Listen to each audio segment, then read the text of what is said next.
Republic of Ireland manager Mick McCarthy will name his final 23-man squad this morning ahead of next week's Euro 2020 qualifier against Switzerland.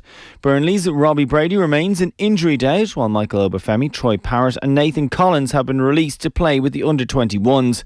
Brady wasn't involved in Burnley's 3-1 defeat to Sunderland in the second round of the EFL Cup last night, while Mark Travers saved 3 spot kicks as Bournemouth won on penalties against Forest. Holders Manchester City have been drawn away to Preston in the next round, while Liverpool will go to MK Dons, Manchester United host Rochdale, Tottenham go to Colchester and Arsenal will face Nottingham Forest at the Emirates. Celtic are well placed to reach the group stages of the Europa League this evening. The Scottish champions take a 2-0 lead to AIK for the second leg of their playoff qualifier. Linfield, meanwhile, will defend a 3-2 advantage away to Qarabag. Wolves are 3-2 up hosting Torino, while it's goalless between Rangers and Legia Warsaw. 4 Premier League teams are awaiting this evening's draw for the group stages of the Champions League. Last year's winners Liverpool, Premier League champions Manchester United, Europa League winners Chelsea are all in pot 1. The draw gets underway around 5 o'clock Irish time. In tennis, Roger Federer came from a set down to progress to round 3 at the US Open last night. The Swiss star saw off Bosnian world number 99 Damir Zumhur 3-6, 6-2, 6-3. And world number 1 and defending champion Novak Djokovic pushed past shoulder pain to see off Juan Ignacio Landero in straight sets. While in the women's draw, Serena Williams survived a scare from 17-year-old Katie McNally to reach the third round 5-7, 6-3, 6-1. Following his win at the Tour Championship last weekend, Rory McIlroy returns to the European Tour this morning. The world number 2 is joined by Lee Westwood and Matt Wallace in his opening round at the Amiga European Championship, with the trio teeing off at 8:30 at Cran-sur-Sierre. While Paul Dunne is getting underway now, Gavin Moynihan gets underway just before lunchtime, with Padraig Harrington out half an hour later. Racing today, meanwhile, is a jumps card from Bellewstown. The first goes to post at 4:05. For OTB Sports Radio, I'm Tom Malone. And the 4 in a row has been achieved by Dublin. This is GAA from Off the Ball. We're getting very excited. We're taking over the airwaves from 7 a.m. all the way until midnight. There must be something big on, Joe. It's the Dublin Drive for 5, Ger. 6 All-Ireland titles in 8 years. This is OTB Sports Radio. Yes, it is. It is OTB Sports Radio. And yes, we are live from 7 o'clock. I know normally we don't get up until about 7:30, stroll in here bleary-eyed at 25 minutes past and say whatever comes to mind. I know that's what you think out there, but actually we do lots of work. We've been preparing for this day for a long time, and we've got quite the guest list. Kevin Kilbane, Gordon Darcy, Mossy Quinn, Lee Keegan, Colm Nally, and that's before 10 o'clock this morning. Yeah, it's not a bad 3 hours to kick off today, is it? No, it's pretty good. Yeah, so it's like stuff for the sports fan, not just the GAA fan in life. Yeah, I mean, but everybody is very focused on what's happening this weekend because it's a momentous, like, this has the potential to even beat the toy show in terms of ratings. I know how obsessed sports fans get with ratings the morning after. It's like, oh, I need to check, was that game that I watched yesterday the most watched game or just a mediocre game? Because then I can go down the pub and tell everybody that was a shite game. I was one of 929,000 people. Yeah. That's where we're tipping the 1 million barrier, you'd imagine, if Dublin are in a position to win the 5 in a row this weekend. For brunch, it's Maura Trostany Kelly hosting, Killian Clark, Stephen Rochford and Wexford's John O'Beelan, even though it's going to sound like he has a Dublin accent. Obviously a member of the Beelan family who are very well connected with the Dubs. The Dublin Hour, it's looking pretty good. Have you heard who's on the Dublin Hour yet? I have. Paddy Cullen. Mm-hmm. I mean, you can't really beat Paddy Cullen, can you? Well, you can chip him, but... Hey! I'd tee him up and you splash him out of the ballpark. John O'Leary, Clean O'Connor and Paul Beelan. John knows that. And then who's on the Kerry Hour on? There is no Kerry Hour, that's not a real thing. We're not doing a Kerry Hour. No, we're not. It's just a bunch of very neutral pundits coming in to have a conversation about the football game that's occurring this weekand.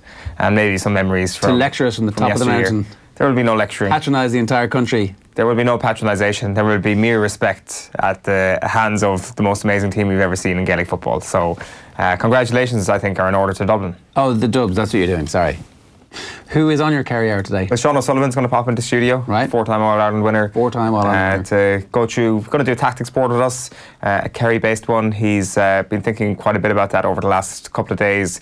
Obviously, it's been a fascinating tactical battle between the two sides whenever they've met over the past 6 years, really. So he's going to touch on that. We're going to talk about Kerry and the Naughties. simpler times when we played Dublin. Darragh O'Conada and Mark O'Shea. Happy times. Happy times. They're both going to be with us. Barry John Keane, the most recent departure from the Kerry squad, is going to join us as well. Did Barry John Keane just kick like 15 points in a county final in America? He scored a winning goal. He's back. Yeah, right. He's. Or is he on Skype? Is he jetting? He is on Skype, but it'll be from Tralee. Okay, right. He is back in the country for sure. So we will have one or two other guests as well. Just kind of working away in the background. That sound you hear is the feet of the duck paddling underwater. Your white whale. Exactly, yeah. Of that Kerry dream team, you must have met them all at this point, right? The 2009 dream team. The 1982 team. Yeah. Well, do you consider them the 82 team, or like, is that the year you consider the 81 team? The 86 team, you know. They were a great team, but 82 is like this moment of massive failure that you reach for immediately to define them. Okay. Printed into my brain. The 4 in a row team. I'd say I haven't even met half of them, to be quite honest. Okay, and are there any of them that you would be like, because I remember the first time, I'm a Villa fan because I saw Paul McGrath play when I was 12, and the first time interviewing Paul McGrath was like genuinely a little bit, ooh, this is Paul McGrath. Are there any of them like that? Like maybe today's guest, for example, would you be a little bit, ooh? Yeah, of course, because like you are kind of brought up in a diet of watching all this sort of stuff, which kind of has a mystique to it. And there's so many different legends in that team. Some of them have sadly passed away at this point. And I never got to meet, for example, John Egan before he passed away a few years ago, which is always kind of a regret of mine, because when I look back on that team, I think it's very hard to pick who was the most talented. He's your favourite player, though, is he? Yeah, for sure. And who knows, if I was around at that time, would he be my favourite player? I get the feeling he probably would have been, because of what he managed to do while not being on the radar all the time. Because you have your Spillans, you have your O'Sheas, you have your Sheehys. What type of player was John Egan? John Egan was, for me, one of the better corner forwards we've seen around that era. He, like, when people compare Gooch, I'm trying to think, who did they compare him to when he first emerged? Well, like, it didn't make any sense, but he was a natural successor to Maurice Fitz. Yeah, so it wasn't that didn't a make comparison. sense. Well, like, it was true in one sense that, pardon me, the whole team was going to run through him and how the team went, but like they weren't the same player at all. Yeah, so like Sheehy or Egan perhaps might have been a more apt comparison. Perhaps Egan certainly. Like when you hear his son obviously talk about him and stuff like that, he obviously kind of has this. He has the lore as well. He's obviously well attuned to what his father was as a Kerry footballer, what he meant to the Kerry people, and what that team meant to the Kerry people. Despite the fact that, of course, his son is essentially a Cork man right now. But yeah, like I'm trying to think the people who are still about. There's still a good few I haven't met. I haven't ticked off all the boxes just yet, to be quite honest with you. If you do a good job today, they'll let you meet them all at some point in a series over the next couple of years. It would be Sheehan's Kerry, they would call it. Right, okay. Who is they? Well, the powers that be. Right, well, thank you very much to the powers that be in advance. The grand poobahs of the Kerry Mafia media clique. There's a lot of them. Everybody from Kerry is a grand poobah, really. I think once you get to a certain age, once you grow your first grey hair and you're from Kerry, you're immediately a grand poobah. We should talk briefly about this. The Kerry Mafia thing became a motif for a couple of days around the David Goff scandal that started the All-Ireland news cycle a couple of weeks back. Mm-hmm. Yeah, we've been like the Kerry Mafia term has been mentioned quite a bit. I don't want to say that we were the first Kerry Mafia on this show. I mean, that's where we brought it up jokingly, and it swept like a fire in the Amazon. Yeah, it's just a WhatsApp group. Like now, it's suddenly the sort of phrase that's used to describe this invisible hand that dictates the Kerry media agenda. That was got crack a couple of weeks ago, wasn't it? It was, and now it's kind of got out of hand. You had no crack a couple of weeks ago. What are you talking about? You hated it every second of it. The David Goff story was your least favourite moment in journalism. Without question. Like there's that. Then there's a million spaces for anybody else to go into, and then there's the second worst story, to be quite honest with you. The Drive for Five special is taking over OTB Sports Radio all day. We're here with you all the way until midnight tonight with build-up to the All-Ireland Football Final. It's all with thanks to Tech 7. Simply tech it and leave it. Here's what's coming up. Sports pages at 20 minutes past 7. Kevin Kilbane, it says there 20 minutes past 7. I don't believe it. Kevin Kilbane's not going to make it in here for 20 past 7 this morning. There is no chance. It's odds against, I would say. I'm going to talk Premier League from 7:30. After that, Kevin EP. Can you believe this? Kevin Kilbane's going to be handing out 1 cent 99s from a Kevin Kilbane ice cream truck at the Electric Picnic. And they're also going to let him DJ. Sports news coming your way at 8:35. Gordon Darcy has some strong stuff to say about the makeup of the back three in particular. Mossy Quinn going to talk to us to help us preview the Electric Ireland minor football final at 8:50. The drive for five, we're taking over at that point. GAA takeover, Lee Keegan, Colm Nally. They're going to round you out all the way up until brunch with more Trass and Kelly at 10 o'clock. Right, we're back with the papers. The Off the Ball Open tees off in Abu Dhabi this November 17th to 23rd. Join us with return flights from Dublin, 5 nights in a 4-star hotel, golf on 2 championship courses, gala awards dinner, Peter Lorry golf clinic and a live off-the-ball roadshow, all for just €1,750. Kevin Kilbane, Kieran Donaghy and Connor Sketches will be there too. The Off the Ball Open, Abu Dhabi, this November. Limited number of early bird places remain, so book now at CassidyTravel.ie. Deposit of €250 required. Terms and conditions apply. The mics weren't up, unfortunately. Kevin Kilbane, look, how are you? Look, they got dragged in. How are we keeping? Yeah, very well, very well. So, just to inform everybody during the ad for our trip to Abu Dhabi, last 2 places available for the early birds on that. Owen said he had a dream the Kerry won. Yeah. How did it go? I was celebrating all night, Ger, and then I woke up. Yeah. Which means it's not going to happen for us on How Sunday. did the celebrations go? It was fairly rambunctious, I think it's fair to say, Kev. Did you bump into me somewhere along the line? Well, without question. There's many people looking for photographs of the All-Star DJ, but I was only interested in All-Star footballers and what they achieved in Croke Park in this world that didn't exist. And my dreams tend to not come true, as heartbreaking as that sounds. We all dream of things that we'd like to have happen, and then they tend to not happen. Once you dream it, you jinx it, as far as I'm concerned. So that's it. Kerry, you're screwed for Sunday. Did you dream of the game itself? Probably did, but I can't quite remember. I definitely remember the moment of elation at the full-time whistle. Right. And I'm very bad at remembering specific details. But something like Kerry winning the All-Ireland and stopping the drive for 5, something like that. Tight match. Very tight, yeah. Late point. Yeah, it was very, very close. Yeah. I'll tell you that, because the final whistle definitely was met with a lot of relief. Yeah. And then my alarm went off. Did you say you dream before matches all the time? Was that true? No, I just said to him that I dream that Mayo win all the time. Okay. Doesn't happen on a regular basis. Does that suddenly become a nightmare at this point, where it's like, Groundhog Day, except with a bad outcome? No. It was relatively successful season. Nathan was doing the roadshow last night. Yeah, how did it go? Great, yeah, great. I mean, I met him beforehand. He was like, I have to talk about the All-Ireland final now. Yeah. He's just like, Dublin and Kerry doesn't really care about it that much anymore, It's just gone. He couldn't. Obviously, he put his journalism hat on and did journalism after that, and was an excellent host last night. But it's hard, isn't it? It is, yeah. It's hard to come back. Yeah, it is, yeah. It's again and again. It is, and I think it emphasised it even more. Last year, even after the Kildare game last year, it was kind of gone. Then Super 8s came in, it was gone. It was long gone. This is a bit different, where it's fresher in the mind, isn't it? And the semi-final's the worst, I think. It's the worst one to lose.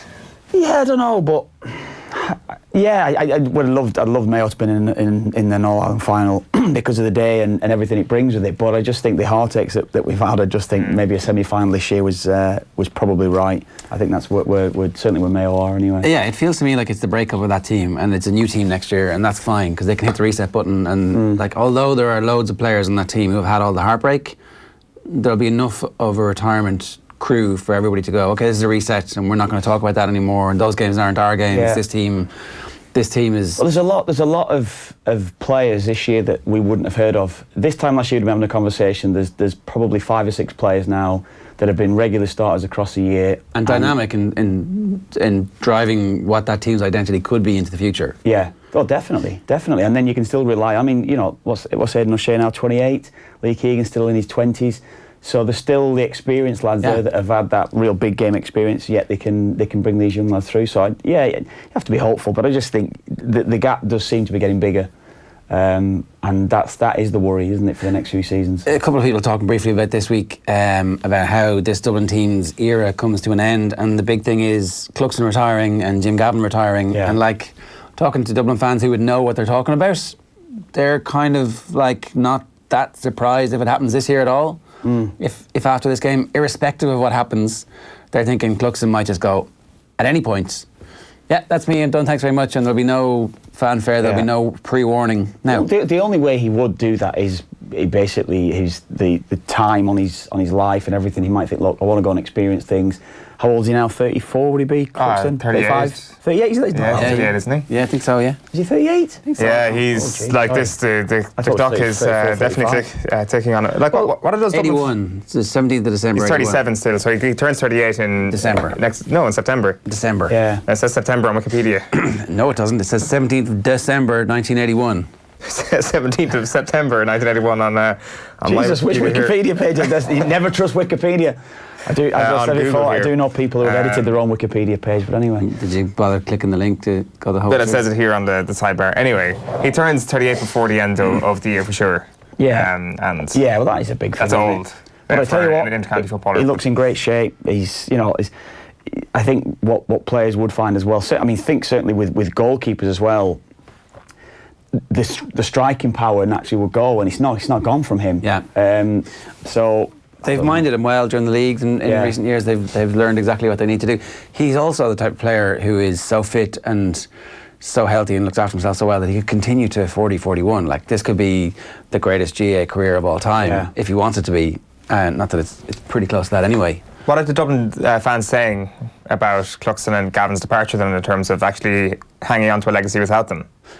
As in what comes next? Yeah, like, can they possibly still be the dominant team with a massive gap between them and team number 2? I think that everybody feels like that brings them back to the pack, and suddenly it's a much more even playing field. And if you're Kerry, you're like, okay, well, let's see what Jason Sherlock or Desi Farrell has. We don't know yet that it is the same as Jim Gavin. They might be just as good. What is it to suggest that Jim Gavin's actually going to retire, though? That's only just rumour at the moment, isn't it? So I don't know. That was like informed kind of like, look, it's a lot of time, he's got a big job, like a big important job. And I don't know. There's no official word at all, and he's never talked about it. But the reason why you would make a counter argument to that, in terms of what the legacy might hold, in terms of Dublin continuing their dominance, is that the man who made Dublin the team that would actually stop being bad at football was Pat Gilroy. It wasn't actually Jim Gavin. Like, Gilroy deserves a lot of credit for where Dublin are at today. Granted, Jim Gavin took what Gilroy did and took it to a completely different level. But already we have 2 different men who've managed to achieve excellence with Dublin. Now, Jim Gavin has achieved near perfection, and there will be nobody like him. But the level they'll drop to is, at worst, excellent and truly excellent, and still the best team in the country. Well, contenders, that team did get beaten. Mayo beat them in an All-Ireland semi-final under Pat Gilroy, didn't they? 2012. Yeah. It is just that no matter what you'd say, standards can drop, or it's different. It's different in that dressing room. The dynamic is different, and a player who might not necessarily have been in favour might be in favour. A different player might fall away, and it can hinder.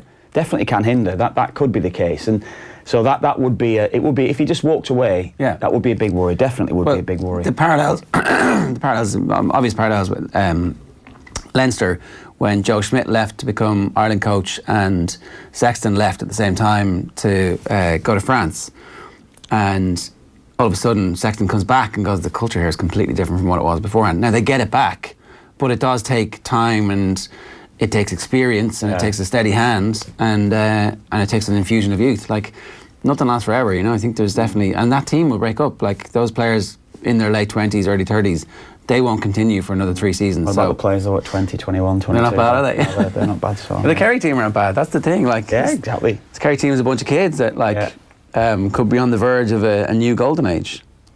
But like, the new golden age, it doesn't matter what your golden age really, if you're not from Dublin at this point, because there is always a chance that regardless of what you do, there will always be a team better than you, and this is the new reality that all teams are faced with. I don't think it is. But there will never be another team outside of Dublin who'll put 4 or 5 in a row together. That won't happen. If Dublin do the 5 in a row, they will be the first and the last football county to ever do that. No team outside of Dublin will ever get to achieve that. Okay, if there's anyone Kerry would have a chance. If there's anyone that Kerry would have a chance. Dublin will pick off an All-Ireland within 4 in a row for sure. I probably agree. It looks unlikely, yes. But they will win 2. They might do back-to-back at some point in my lifetime, but I will never see a Kerry team that'll do 4 or 5 in a row. That's just not going to happen. And if you're from a county that's not Dublin, I hate to break it to you this morning, you are also the same. You're not going to see anything more than a back-to-back All-Ireland. That's the very best. I mean, most counties would celebrate a back-to-back All-Ireland and be pretty happy if they were seeing it. But what I'm saying is that when I'm talking about when you say golden age, what I think is the 70s, 80s. Yeah, a golden age would be a couple of semis, two winners, a couple of finals over a 10-year period. That is. You won 5 All-Irelands in the noughties. Yeah, that's true. That's a golden age, Owen. Yeah, it certainly That counts is. as a golden age. But, okay, fair enough. When you say golden age, I thought consecutive All-Irelands. If there's anyone, it'd be you. Dublin It would be Kerry. Definitely would be Kerry if there's anyone that could do that. I think that skews the like other teams will get to that level and be able to compete with Dublin if they all get their houses in order. Yeah, and that's what we want. And that's why what we want actually now is hopefully a golden age for football, where we do have something that resembles real competitiveness on a constant level. Like, is the argument that has the rest of the championship outside of Dublin's games been worth watching this year? And I think it really has. Like, even though you've had like a bizarre result in Killarney when Mayo got hammered, I think any other year that's a real contest. That's a brilliant game. Yeah. Like, I think the Kerry-Tyrone semi-final had a level of intrigue about it that was legitimate intrigue because of what went on tactically and how one team underperformed for a half. Like, a brilliant Ulster Championship, and you are finding the sort of Division 3, lower Division 2 teams getting their house in order to a better extent this year, where they can actually cause an upset here or there. The thing is that Dublin are beyond the realms of upsets. Away from that's away from this weekend, to be fair. I'm talking about the realms of an upset from somebody else in Leinster. They can get picked off by a Kerry or a Mayo, but the unlikelihood of all that happening is quite high. All right, we've got a World Cup for people today. We do. It's World Cup Day. It's the snappily named World Cup of Kerry and Dublin players. So we pose this question as to... You're not on Kerry versus Dublin players, no? Because it could be Kerry versus Kerry in the final. It certainly could. It absolutely could. So we've picked out 16 Dublin players. Stephen Doyle, who's hosting the Dublin Hour later on, picked out 16 Dublin players. I picked out 16 Kerry players. All time? Last 25 years. Right, so... Last 25 years. So this is from 1994. Yeah. It's not your lifetime, it's Ger and my lifetime, really, isn't it? Yeah, well, no, it's for the early 40s, mid to late 40s, whatever it'll be. It is, although... 40s. Well, no, I'm just, you and I, of course, early 40s, you know. There is kind of a recency bias to it. I think it's fair to say that, like, in the 90s, you had great players from both teams, but you just can't remember them. It was really, no, there was really the 2000s for Kerry and this current Dublin team, which kind of dominate this. So we've got 8 groups of 4. So each group will resemble a Twitter poll. Get voting. We'll be doing the group stages between now and 10 a.m. this morning when we move on to the last 16. Just to go through some of these groups, we've got 2 Kerry men, 2 Dublin men in each one. Group A, as you can see on screen in front of you, is Colm Cooper, James McCarthy, James O'Donoghue and Kieran Whelan, a group of death. Group B is also a group of death. You've got Mike McCarthy, Brian Fenton, Tom O'Sullivan, the old Tom O'Sullivan that is, not the one currently playing, and Paddy Christie. Paddy Christie, big fan is Stephen Doyle of Paddy Christie, made sure he was included. Group C, we've got Tomás O'Shea, Stephen Cluxton, Donncha Walsh and Alan Brogan. Group of death there, Group C. Who's the first one? Tomás, yeah. Tomás versus Alan Brogan. Versus Cluxton. Cluxton has got through, right? You'd imagine so, yeah. Group D, I'm calling this the group of death. You've got Darragh O'Shea, Kieran Kilkenny, David Clifford and Conor O'Callaghan. Hard to see who goes through there.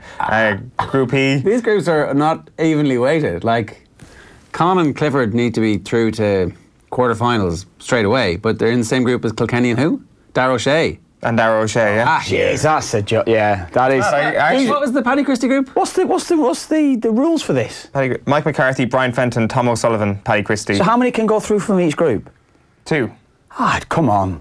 Well, like, somebody's got to lose, Kev. I know that, but I don't know how this is. Not everybody can be Cameroon and Saudi Arabia. Cameroon pretty good. They were pretty good, actually. Quarterfinals in the 1990 World Cup. That's the Again, African Champions 2002 reference. Yeah, I know you were. Yeah. Where was I? I've lost my train of thought here. Group E. Good point. Mark O'Shea, Bernard Brogan, Aidan O'Mahony and Cian O'Sullivan. Group F. Seamus Moynihan, Jack McCaffrey, Kieran Donaghy, Philly McMahon. Group G. Group G is my favourite one. Declan O'Sullivan, Diarmuid Connolly, Paul Galvin, Paul Curran. Again, these are all legends. Every group is a group of death. But my point being, why haven't you done it positionally? Why haven't you just picked the fullbacks, then gone into and gone through the pitch like that and picked the best players in the positions? I didn't think of that, did I? Why they're not picking a team. They're picking one winner. That's what this is, to have one. Yeah, but I think then it becomes a little bit easy because you're seeing the position, and then you could have a Cluxton against a Clifford or whoever, you know. Yeah. Final. Yeah, but we'll do that next year. Cluxton wins that the whole way through. Doesn't he? He comes through the defenders bracket. We've just got one more group. The last group is Maurice Fitzgerald. Or maybe Moynihan versus Cluxton for the place in the final. Maurice Fitzgerald, Paul Flynn, David Moran and Paul Mannion is Group H. Flynn and Fitzgerald. You would think so, yeah. At this stage. You would think so, at the end of Mannion's career, he might be... Yeah, Flynn and Fitzgerald for me, yeah. No, I'm going to agree with you on that one. Who? Declan O'Sullivan's one Paul Galvin, is... And Conor Callaghan and... No, not Paul Curran and Diarmuid Connolly. Right, so Connolly's coming through. Yeah. And then it's Declan versus Paul Galvin. That's not very fair on either of them, but it's like... I know, it's not. Life isn't fair. This competition will really prove who is the best. So get voting on Twitter. The group stages are live now. Every 3 hours we'll be renewing our polls, and then the grand final gets underway at 7 o'clock. All right, we've totally been blown off course here. It's 25 minutes past 7 this morning. If you just tuned in, we have started early. We started at 7 o'clock this morning. We're going all the way until midnight tonight because, we're previewing the All-Ireland Football Final all day, apart from for the next hour or so. We're going to talk we're going to do our paper review now, and I'm going to start with the front of the Irish Times, Sports Thursday, which is, this is the battle for our ages. This is exactly what we want. It's Conor Callaghan versus David Clifford. Proven sharpshooters with contrasting ruthless styles set for final shootout, right? So, who's going to have the better career, Eoin? Conor Callaghan.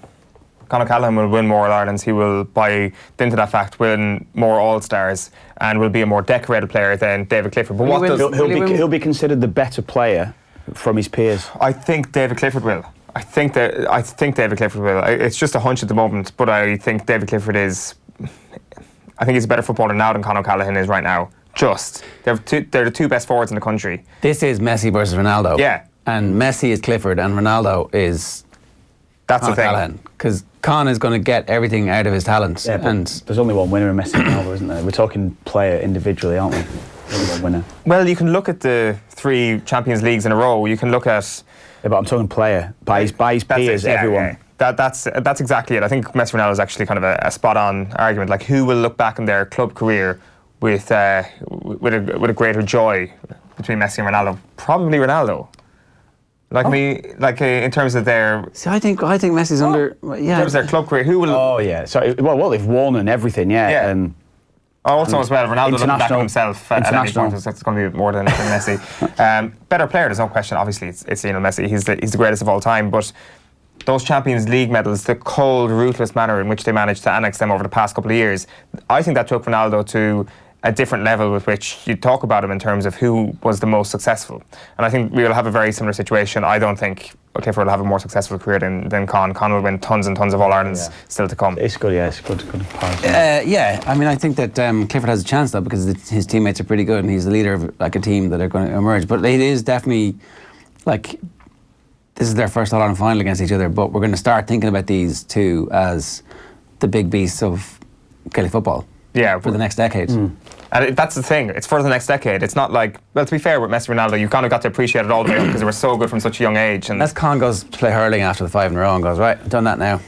Well, that is the other thing. The other thing is Con hasn't actually won a 5 in a row. Maybe he'll do his own personal 5 in a row before actually leaving. What is it? Three in a row for him this year. He'll be 23 then. Yeah. I mean, the fact that he's a hurler as well kind of adds a little bit to the whole, maybe they're both Messi. You know, Tommy Walsh did sit here and go, at the moment he's the best hurler in the country, like 18 months ago. You're like, all right. Right, so that's that from the Irish Times. The Irish Examiner this morning leads with their interview with Shane Ryan, or interviews about Shane Ryan, really. It's Owen Cormacan's piece on page 5. The headline is, reluctant goalie, coaxed between the posts, but Ryan can handle the heat. Tommy Martin then is saying Jack McCaffrey is the human face of Dublin's austere dominance, while Dr. Ed Collin is saying thank Dublin for moving Gaelic football forward. Forward thinking, meanwhile, Stephen Kenny wants to maximise Ireland's attacking talent, while Irish keeper Travers saves 3 penalties to spare Bournemouth's blushes in the Carabao Cup last night. And finally, Boxing Clever changes for Murray as Ireland look beyond box kick. Yeah, the headline in the Indo is historic Dubs v Kerry final would attract 120,000 fans. GAA said the ticket frenzy for the special occasion is extending beyond the competing counties. So, I mean, this is one we talked about a couple of weeks ago, that it wasn't necessarily attracting the crowds coming into it, but the neutrals. But it's, I mean, that's obviously the big PR spin there, Ger. You know that. It's because it's 5 in a row, right? I think it's Dublin-Kerry, and I think people want to see if Kerry might have a kick in them in a team.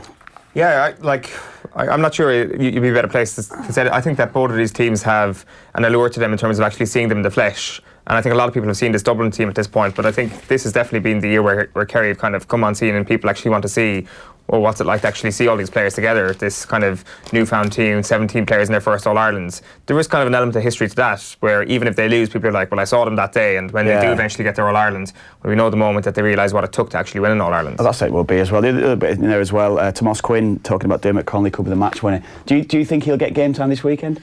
I'm not sure. Yeah, I'd be surprised if the game is level with 10 minutes left to go and they're having trouble getting the ball into the full forward line, and they look at the bench and they see Connolly and they don't bring him on. Yeah. But if they're winning handy... Yeah, it's almost the emergency. It's all's lost, get him on. And I don't see it being that way. I just think it'll still be, if Kerry are in it, it'll be in the balance, and I don't know. I think if the game's in the balance, you stick him on. Yeah. I know, but I mean, in the balance, I'm thinking Kerry might be in it, but they're still going to be 2 or 3 down. I think I see that's the way it could be. At which point you're bringing on defensive substitutes to just tie it up. Yeah, or you're bringing on Paddy Andrews or Kevin McManaman, somebody who's actually fulfilled that role over the last couple of years, and get the ball in their hand, run the ball. There is kind of a sense of the unknown about Connolly, which is why you would bring him in if that's needed. He can do that though as well, that's the thing. Jerry Thornley has an Ireland team, sorry, I should have said that for the game against Wales at the weekend. He's got Will Allison at fullback. It's Conway and Jacob Stockdale on the wings. Stockdale kind of getting a bit of extra game time, so go out there and just remind everybody that you're not crap. It's Bundy Aki and Chris Farrell at 12 and 13, Kieran Marmy in scrum half, and Jack Carty out half. The front row is Dave Kilcoyne, Niall Scannell and John Ryan. So with the injury to Cian Healy, Kilcoyne's going to get a bit of game time and might be playing his way into the team. Scannell definitely has a chance to play his way into the team, and John Ryan's clearly back up at this point. Then it's James Ryan and Ian Henderson, who I think is probably going to be our starting partnership. And Tyke Byrne, Peter Mahoney's at 7, and Jack Conan is at 8. So this is another way of looking at the back row, and it's an opportunity for Jack Conan to go in and prove his worth. Yeah, a lot of people getting on the Jack Conan bandwagon. He deserves to get a shot. See Jacob Stockdale cut his hair. Shaved his head, did he? Didn't shave his head. Not quite. Just got the locks mullet cut. gone. Yeah, there is no mullet anymore. It would have been a tough job for the hairdresser, but I think it's the opposite of Samson anyway. Hopefully that it gives him his strength back, actually, cutting his hair. And he's obviously had a bad day last week, and the hair's done nothing for him, is what the word on the street is. There you go. That's what it's all about. Sure, Kev got his World Cup hairdo as well. Did you shave it at the start? Is that what happened? No, halfway. Gary Breen shaved it for me. Halfway through? Yeah, Breedy had the haircut, and come on, Kev, get it done. Didn't like myself with the shaved head. No, really? No, it didn't suit me, I don't think. You weren't thuggy enough. I'm not a thug. Yeah, although I look like one for this week. Next week. True that you had the ball better when you've got a shaved head? No, I'd say that's not It's absolute nonsense, right? No, I just wanted to double check. You really asked that question. Yeah, no, honestly. Back page of the Irish Daily Mail is give us a break, don't bring up funding if Dubs win, says Mossy Quinn, and Murray backs Best to stamp his authority again. I like the top of the headline there, Gaza. He says, I didn't realise what I was in for after flute stunt. You would remember that, Owen, probably, would you, when he did that, when he scored, it was obviously one of the Old Firm games when he scored, didn't he? Or it might have actually been, I don't think it was an Old Firm game. I think he said he did it twice, it says there. Did he do it in an Old Firm game, though? I don't think he did. So, yeah. Did he definitely? I think so, no? I thought he did it in the... That's Rangers jersey. Yeah, McEwen's lager on the... Yeah, but I don't think it was an Old Firm game he did it. Oh, sorry, right. I think he did it obviously playing for Rangers, but he didn't, obviously, I think McCoist and the lads wound him up and said, yeah, when you score, just do that. And he went, yeah, all right, then I'll do that. And anyway. They're good friends. Owen Franks was left out of the All Black squad. This was after the game where they got annihilated by Australia. He got dropped from the team. So he's played 108 tests, won the World Cup in 2011, won the World Cup in 2015, and was in the team until about 4 or 5 weeks ago. Pretty ruthless decision by the All Blacks. If a player's not playing in the build-up to the World Cup, don't bring him. Yeah. Rory Best's on the bench this weekend for Ireland. It's a different situation, is it? Yeah, well, it's about just hitting this perfectly in your stride. It's no different to any other week in a Six Nations or any other week in Test Rugby. You play the team that's in form, and if you think that your player will not be in form in 4 weeks' time, then what's the point in actually bringing them? There is no room for sentimentality. We know the pressure that are on the All Blacks. You'd imagine that Joe Schmidt has put the same level of pressure on himself. Given what happened last year, given that we're going into a World Cup that a lot of people have high expectations for, even if you take everything that happened in the Six Nations into account, you'd imagine that he will be dealing with the same level of ruthlessness. Don't bring a player if he's not going to contribute anything. I don't know about that, Owen. I think there's still an element of he's been such a big part of that dressing room, and I'm sure he's got such an influence. Like, if you're talking about any player, you know, the talk of Rory Best not starting and not even going. I've heard some people suggesting, but he has been a massive part of what he's brought to the dressing room, what he's brought to the team over the last few years, and I don't know. I wouldn't necessarily go along with that. But on best, he can contribute something even off the pitch. Like we've spoken about that this week, and as captain of the team, he can certainly do that. But if your role is as an excellent prop, a world-class prop, and you are no longer producing world-class performances, then don't bring that player. The thing that is the wild card is Rory Best as captain and as leader, and that is the thing that he can contribute at this point, it seems. Yeah. Dara O'Shea is topping the Dara O'Shea, Kieran Kilkenny, David Clifford, Conor Callaghan group. Conor Callaghan in second. As it stands, David Clifford not making it out. What about all those under 17 and under 18 All-Irelands? Are all the O'Sheas up at this time of the morning already vaulting? I think is what it is. We've done the Indo. Oh, sorry, the reason I got that out was because I wanted to get to this, right? So, Kev, you might have a view on this.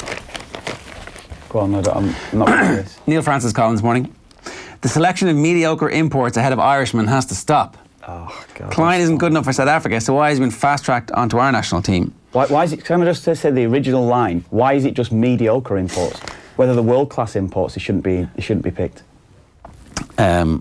He's saying here that unless somebody is 25% better than their direct opponent, who is Irish, I think that for imports to get into the national side, they should be 20 to 25% better than their immediate indigenous rival. Why should they being better players make them better suited to play than someone who isn't? Tyke Byrne is an infinitely superior player to Klein, but it seems that the choice of the plane ticket is down to him. Yeah, well, and Klein, who is 25% better than who here? He's saying that like they've obviously made this decision to go with it, but we're getting players who aren't even good enough. Yeah, I know. I get the point. I just think it should be it should be zero tolerance, however you want to term it. Getting imports in just to shoehorn them in at some stage at youth level or whatever it will be, bring them over so they can stay for 4 or 5 years. I think it was 5 years originally. Has it gone to 3 now? It's nonsense. It shouldn't happen. It should simply not happen. It's making a farce of international sport now. That's the way I'd see that. Yeah. I have some sympathy with people who come and live and move for work. So, like we all, the Irish went around the world and moved for work. But that's not the argument, though, is it? The argument is that players are being brought over at young ages simply to come over and play at whether it be Leinster, Munster, whichever one of the provinces it would be, and then they're being nationalised, and that's going against all the system of bringing lads through up to 2021, and then all of a sudden they're being cast aside for someone that's coming in from abroad. Your point is that it's cynical. Well, it's not right. It can't be right. That can't ever be right. And I think it's not just rugby. It's most other sports now. It's nonsense. Yeah. He mentions here already Ultan Delan has been ditched from the squad. Delan might not be the type of player that Schmidt typically wants. A guy who plays by the numbers and knows where he's supposed to be and what his coach wants him to do in any given situation in the field. But he's a better rugby player than Klein, and less importantly, it seems, he is Irish. I love Ultan Delan. I love seeing him burst on the scene, and it is disappointing that John Klein plays 2 games for Ireland and is now on the verge of making the World Cup squad. And that was, you would say it's kind of a premeditated decision as well, given how close to the World Cup John Klein suddenly became available to play for Ireland. So Joe Schmidt saw this 3 years out, and you do wonder if it's like, well, I've planned this all the way now, I have to give it a go. And let's face it, all he's done so far is give it a go. He's just played 2 warm-up matches. There is no commitment from Joe Schmidt that he is going to go with him. Like, for all we know, Tyke Byrne might shoot the lights out this weekend, although Byrne is starting in the back row this weekend, isn't he? Yeah. So I'm not sure, does that change things at all? Maybe it doesn't. And maybe John Klein is still ahead of him in the pecking order. But maybe Joe Schmidt is like, that's it, 3 years, it was worth a try. He got his professional contract. He had a good life in Munster. This hasn't worked out, John. You're not coming on the World Cup. And that could happen. We do get the sense that this was down to the IRFU to make this happen, and they might actually have to stick with it now. But international sport, the big clubs, whether it be rugby, football, whichever sport you're talking about here now, it is just becoming like clubs. That's what it is. And the distinction of playing for your country has got to stand alone, and it isn't becoming that anymore. So, yeah, that rule, I don't agree with it in any way, shape or form, no. Going up to 5 years, obviously, is what's now happened, as opposed to the 3-year residency rule. Does that make it more palatable? No, not really, no. Jer's point is spot on, whereas if people are coming over to live and the families are living here and you become nationalised, but not when you're coming over specifically to come in and just dropped into a team at 19, 20, 21, whatever age they're going to be. I just think the whole system is skewed then. And you can imagine the bitterness from some players that have got to a certain level. They've had to fall away from it. I can imagine the bitterness that's within the sport now because they're being overlooked at certain ages. I can never agree with that. No. It is hard. Well, they're not Irish, are they? That's what it is. They're not Irish, and it's just they're being put into a team for the sake of it. And just because you learn the national anthem, or just because you do, or you pump your chest or whatever it'll be, they're not Irish, and that's the distinction of playing for your country. And it isn't that anymore. No. And do you think that it's never worth it, despite the fact that they've obviously brought so much to Ireland on a competitive level? Like, who knows if we would have won the Grand Slam last year without CJ Stander as our starting eight? Who knows what level we would have dropped if we didn't have Bundy Aki even in and around our midfield, even just pushing the standard forward? It's never worth that, really, is it? Like, in your point of view? I don't think so. No, I don't. No, I don't. I don't agree with it. No, I don't. Because it's interesting how this kind of goes in peaks and troughs, and it's obviously the time to be bringing forward that opinion as well, given John Klein's performance last weekend. I just find sometimes that the difference in timing is interesting, that after a successful Six Nations or something like that, it's not mentioned as much in certain quarters. I think it is. I think the point is he's literally taken the place of somebody on the plane in the 31-man squad, and people are slitting each other's throats in training, and they have been for the last 6 months to try and get in the squad. And he wasn't part of that setup, wasn't doing any of that kind of stuff, and now is straight in. So it's convenient to have somebody who comes in a position that you thought you weren't particularly strong. I don't know. It definitely, it is the most naked example of it happening that we've had in such a long period of time. Because of the timing of it. Yeah. It was, it's fairly obvious what's happened here, that he has just become naturalised just in time for the World Cup. The Sun this morning goes with Kenny's not so keen to talk, no backroom guarantees. So Stephen Kenny is keen to leave talk of his future Ireland backroom team on the back burner. The under-21 manager will replace Mick McCarthy as senior boss on August 1st next year, but the backroom staff is still a mystery. Robbie Keane's admission that his FAI contract lasts beyond 2020 has led to speculation that he will be involved in the backroom team. I didn't know that. It just passed me by that Robbie's contract is longer than Mick's. Yeah, no, it's crazy, isn't it? It is crazy. I think did Robbie talk about it when he was taking the Middlesbrough job? I think I think it was asked of him then. Right. And Robbie was asked the question, said, "Yeah, my contract is longer." Yeah. Or it does take me beyond Mick's contract. Yeah. It's. What's he going to do? He said if they don't want me, no problem.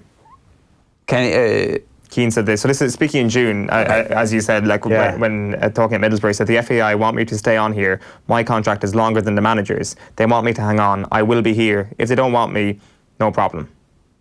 Yeah, it's going to be there's going to be problems, isn't there? There's going to be problems. They'll have to sit down together.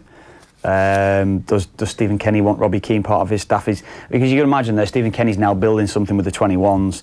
You would think that 21 team that he's got around him, or the under-21s coaching staff he's got around him, would be naturally just prepared to step up to the senior side. Otherwise, it's a waste of time. Yeah. Unless one of them stays behind as the 21s boss. Yeah, that's true. That's true. Yeah, that is true. But yeah, you've got the medical team that are in place, and they will continue to be in place. But certainly his immediate staff, the 3 or 4 or 5 members, whatever it's going to be that's around him. It's we see more, aren't we? How many times we've said it now with the FAI, trouble ahead. It's just kick that can down the road. It is, isn't it? It is just. Tell you what, let's just do it. It'll be grand. We'll sort it now. 2 or 3 years down the line, there'll be no issues. We'll be fine. People forget about it. Yeah. And here we are again.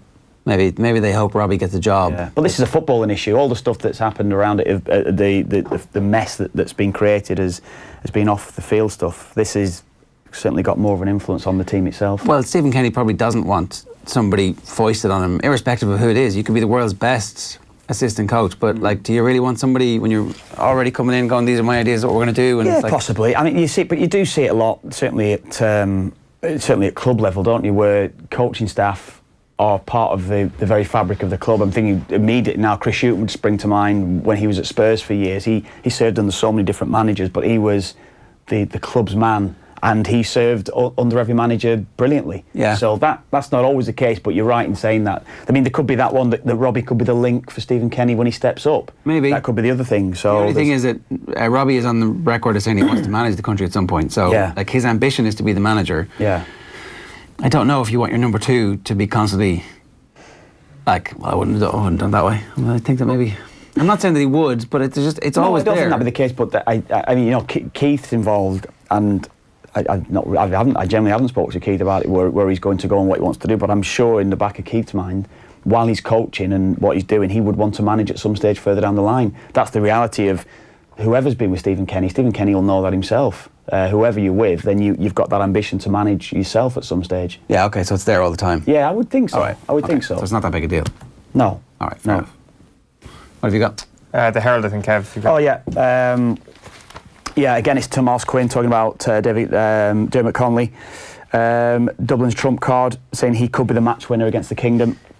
And then the other headline is on Stephen Cluxton, how he became the most influential player of his time, which is what we spoke about earlier. And well, does he carry on? I don't know. Does he play until his 40s? Certainly, he's got the fitness and everything to do that, hasn't he? He does, totally. Does he become a sub-goalkeeper for Dublin?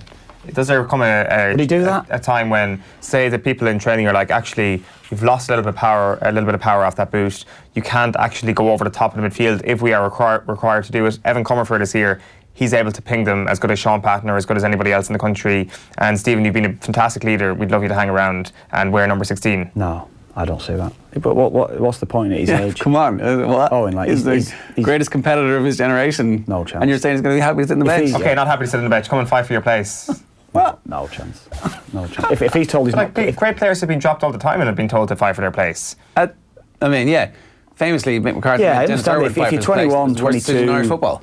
But at that age as well, like, is there not some sort of last vestiges of actually trying to... Yeah, but you hear constantly about the sacrifices that the county players make. I couldn't see that. No, not sitting a bench across a season or 2 seasons. No, I wouldn't think that'd be the case. No, not. Yeah, certainly considering out the level that he's played at.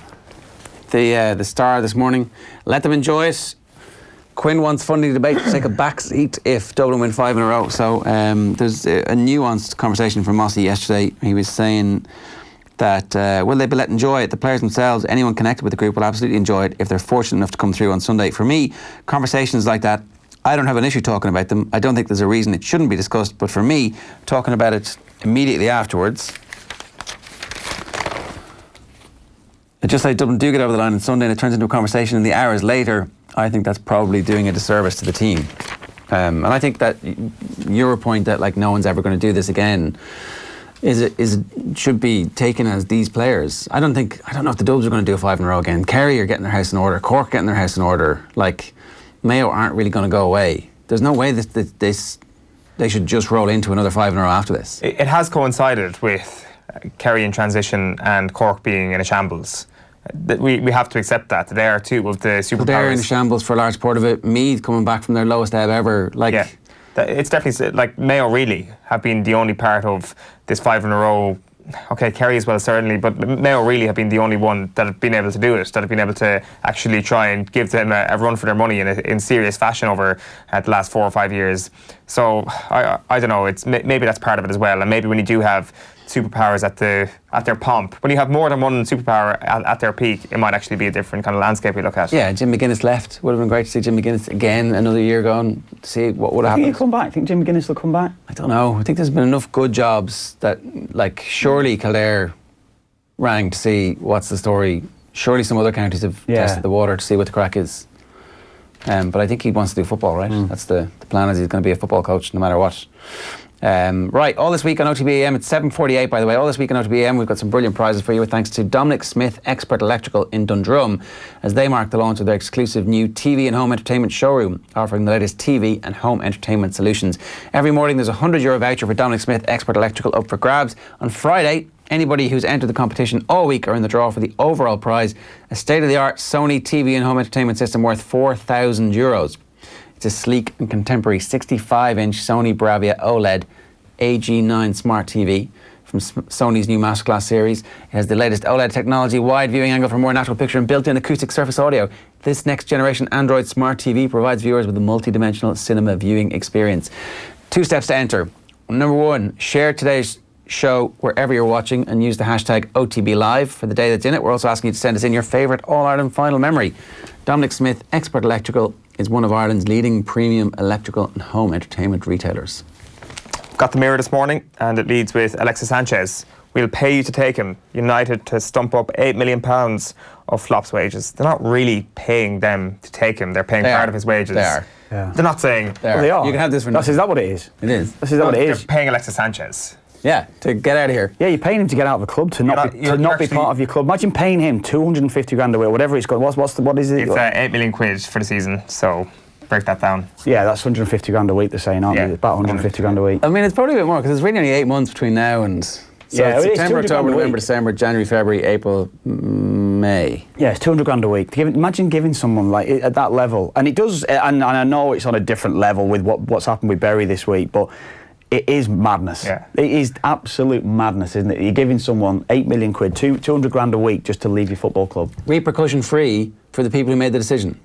The Woodwards and that Yeah, management I heard level. you talking to Andy Mitten about it yesterday. No blame. Then I can't understand why the fans aren't out going, you did this to our club. No.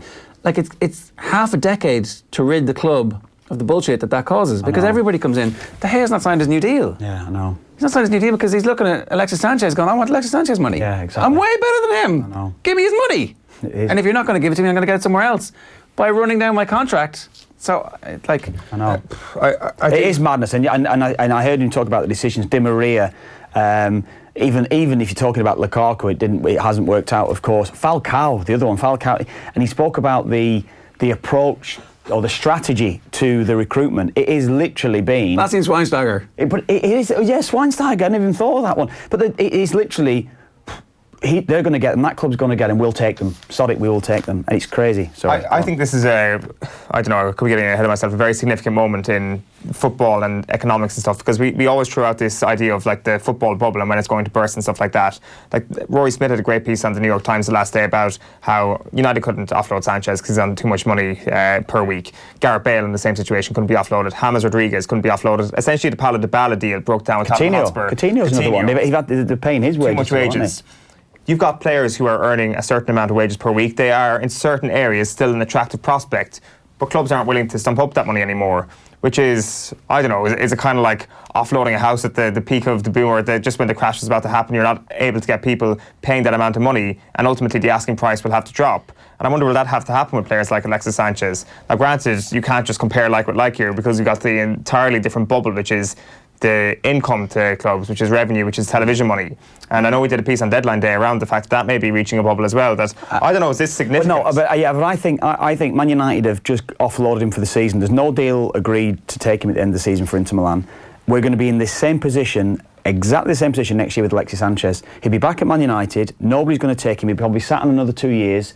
And United are going to have to do the same again, perhaps even pay more money, because it'll be I don't necessarily see him going to Inter Milan and ripping it up. But that's my point. It's like you are not going to get anybody else to take this off your hands. Even if Alexis Sanchez was a decent player, you're not going to get anybody to stump up with that wage, that we might actually have reached the peak of what people are going to pay per week for players. Granted, the number will get bigger with inflation over time, but I'm not sure if this is going to inflate anymore. What's Raheem Sterling's next contract? Like, Sterling has started the season spectacularly. Say he continues in the form he's in, right? Which is it a 4 goals in 2 games? Is it 4 goals in 3 games? Five and 3. So He's going to be player of the year. let's say he... He's certainly on for that. I'd look at Kevin De Bruyne as your prime example. Kevin De Bruyne is on probably half what Alexis Sanchez is on, and he's been sat there producing the level he's been producing for the last 3 or 4 seasons, and he has to have, and I'm said, knock on the door at City, but City don't seem to have this problem. They seem to get it all sorted, done and dusted. Well, United's approach is all wrong. So they've skewed their own ballot sheets by bringing him in, whereas everyone at City are on a par with each other. So if Raheem Sterling signs his new deal, he's probably going 300 grand a week, probably, I would think. And they're touching everything up, so everything's just going up to the next level on a minor scale, rather than say David De Gea. You're using that example there. David De Gea's on 200 grand a week at Man United. You're bringing somebody else in at double his money. City wouldn't do that. That's why City. I bet City were offering him 250 grand a week, 300 grand a week, And that was it. That's the ceiling. Yeah. And United have gone, hang on a minute, yeah, we'll pay you, and that's where the problem is. 500 or whatever it is. Yeah. I wonder, but do you remember there was allegedly a clause in, and that they never talked about it, but Keane apparently had a clause in his contract that somebody leaked when he was at Man United, that he had to be the highest paid player at the club when he did a deal at one point, so that if anybody came in, they wouldn't be put above him and he would automatically get a pay rise. Yeah. That capped where everybody could go to. It works for Man United because it's like, well, Roy Keane's on 100 grand a week. do you think you're as good as Roy Keane? You're good, not that good. Yeah. So like it had this downward impact. I'm sure Keane's representative was like, oh, that's great, that's just going to keep going. But like maybe City have something similar where there's a tier of players, everybody gets Sergio Aguero money, everybody understands that, like, okay, I'm on Aguero money now, I'm as good as anybody else. And the bonuses as well probably emphasise that, where they say, I'll tell you what, if you win the Champions League, you're going to get an extra couple of million a man, or whatever, however it's going to be. Win the Premier League, where they're all attainable bonuses, and that's what bumps everything else up off the back of the wages. Yeah. Jeez, funny you're 20 now, huh? Do you sometimes regret that you just were? No, because I'm sat in studio with you, Eoin. It's true. It's a very good point. Yeah, and Ger, of course. Where did it all go wrong? What have you got for us? No fun though, is it? No, exactly. London Times going with cricket is Jofra Archer, pictured on the back page. Archer says, we've got panicky Aussies on the run. League facing Bury inquest. Meanwhile, the Football League facing demands for an independent investigation into the financial crisis that has resulted in Bury being expelled from the league and affecting dozens of other clubs. And Liverpool deny bullying claim, says Paul Joyce. Liverpool have strongly refuted allegations of mentally bullying and destroying the life of the teenage striker Bobby Duncan after an astonishing attack by the player's representative. That's quite prominent, I think, at the moment. Certainly very relevant, should I say, with what happened at Aston Villa this week with Kevin McDonald leaving Villa as well. There's the historical bullying claims that were made against him, probably going back 20 years against Kevin McDonald. This culture that is in the game. How are we bringing the youngsters through?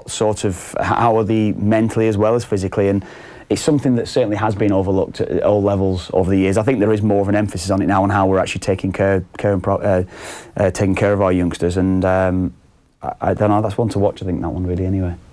The agent is trying to force a move as well. Yeah. It's a very unusual thing for an agent to come out and say the strategy, player can't deal with this. It's not a great look for his client either, though, because apparently he's Stevie G's cousin. Yeah. And scored all sorts of goals for the under-18 team last year, and kind of thought that there was going to be some natural progression at Liverpool, and that hasn't been the case. And a couple of teams from around Europe have been in for him, and Liverpool haven't let him go. But I mean, if your agent wants to force a move saying that you can't deal with the pressures of being a footballer, it's not a great look, is it? No, it's not. It isn't, unless it's true. Right, in which case it's totally fine, yeah. But it is. That strategy, as you say, looking to get away, because automatically, no matter what you say, it would put somebody off signing you, as bad as it is even saying it, but that would happen. Yeah. Anyway, all right. Gaelic life for you? Or where are we going first? We're going to Kerry first? We're going to Gaelic life first. 5 got a feeling. That's a great picture of Clifford. He looks like a man possessed. Irish news next. Quinn, pooling of Dublin's commercial income and option. I mean, obviously, there's no reason. I've seen people, I think, we'll get into this obviously in the off season, but he says there is a model there where you could actually share things. In sponsorship alone, Dublin brings in a reported $800,000 per year from the main sponsor, AIG, and boasts further partnerships with major businesses, Subaru, Ballygowan, AIB and O'Neill's. There's loads more as well. But there's an opportunity for the GAA to get another kit manufacturer in other than O'Neill's and make them be the official kit supplier of 16 of the teams, and the other 16 could be O'Neill's, and then you'd have competition in the marketplace and everybody would make money. There's loads of ways to do this. But Dublin would probably still be the most commercially attractive for a kit supply though as well, wouldn't it? Yeah, totally. And what you could do is say 40% of that needs to go to central coffers. Yeah. Or we can bundle Dublin and Kerry and Cork for one kit supplier, and we split that through 32 counties. There's definitely ways to do it. Yeah. They do it in the NFL, which is the most capitalistic, rapacious, monopolistic bunch of money-grabbing. It's really weird communist sort of streak that the NFL have got going on. Monopoly. I thought certain areas. I did for years. I was like, and I was like, that's a monopoly, where you only share with other rich people. It took me a while to work that out, but that's what it is. And then the last one, how the hell do we leave this to last? Last to best. Kerry's Eye. 72 pages of sport, including our All-Ireland Final supplement and the last chance to win All-Ireland Final tickets on sale tomorrow. Believe. Here we go. Magnificent 7, sorry. Yeah. Kerry and Dublin combined to make best 15. Is that Owen? I've named my glasses on. Yeah. In terms of pure talent, are Dublin that much better? Oh, he wouldn't say that in studio with us. He'd only say that down in the Kerry. What a man you are, honestly. Great shirt as well. You're looking well in that picture. Thank you very much. Honestly, God, you're some man, aren't you? Honestly. Why can't you just say nothing sometimes? Sometimes it's better to say nothing, honestly. What do you mean? Because you're killing them. Honestly, you with all the Kerry fellas coming up here now. We're going to win today. It's like reading what you're saying. But it's like exactly the same conversation we just had about Colin and David Clifford. It's like there's so many other different conversations you could be having that are actually not that far apart. Whereas as a team, as a machine, of course they're far apart. When I'm at the breakdown of individual talent, Read the headline. Players, Read the headline. That's exactly it. In terms of individual players, how much better are Dublin players, the Kerry players? You had 8-7, did you? 8-7 to Dublin, yeah. Well, I'd read that headline of, who's this fella here talking here? And I'd be like, geez, they're way better. That's the immediate what you'd think, and then you'd want to read the piece just to Bold say. statement by Owen Sheehan in tomorrow's Kerry's Eye. Yeah. Well, There you no, go. Are they that much better? No. Come on, no chance. Yeah. We're on a par with them. Honestly, that's what I'd read that as. But like, Kerry pride. the question is, are they that much better? Like Well. on an individual basis, they probably are. But then you add in the collective. But they're not greatness of that them. much better. On an individual basis. 8-7, they're still- you say. Yeah, 8-7 in terms of pure individuals, and then you add in the fact. So that's about a 2-point win on individuals. Then you add in the collective of them, and that's probably another 4 or 5 points on top of that, which would equate to about a 6 or 7 point win. That's not the way I read that headline, Owen. So yeah. Where can we get Kerry's Eye? In all good Kerry shops. I'm not sure if it's doing it in any shops up here. I did see Kerry newspapers in a newsagent in Dunleary last year, Right. which was kind of unusual. And I think perhaps Easton and O'Connell Street. I'm not sure. You'd always get the Mail News in Manchester. You would, you? yeah, you'd always pick it up there. Yeah. I'm not right on the day of publication or a couple of days later. It'd be after publication. Yeah. So maybe tomorrow you'll be able to pick it up and You should be down there signing copies. That haven't got the answer. Stopping the dubs on the street and going, here, look, that's 8-7. 8-7, I'm telling you, it's a toss of a coin. It's 1 minute past 8 this morning. We're continuing our Drive for 5 special in the next hour. Kev staying with us. We've got Gordon Darcy and Mossy Quinn coming up as well. We're right back after these.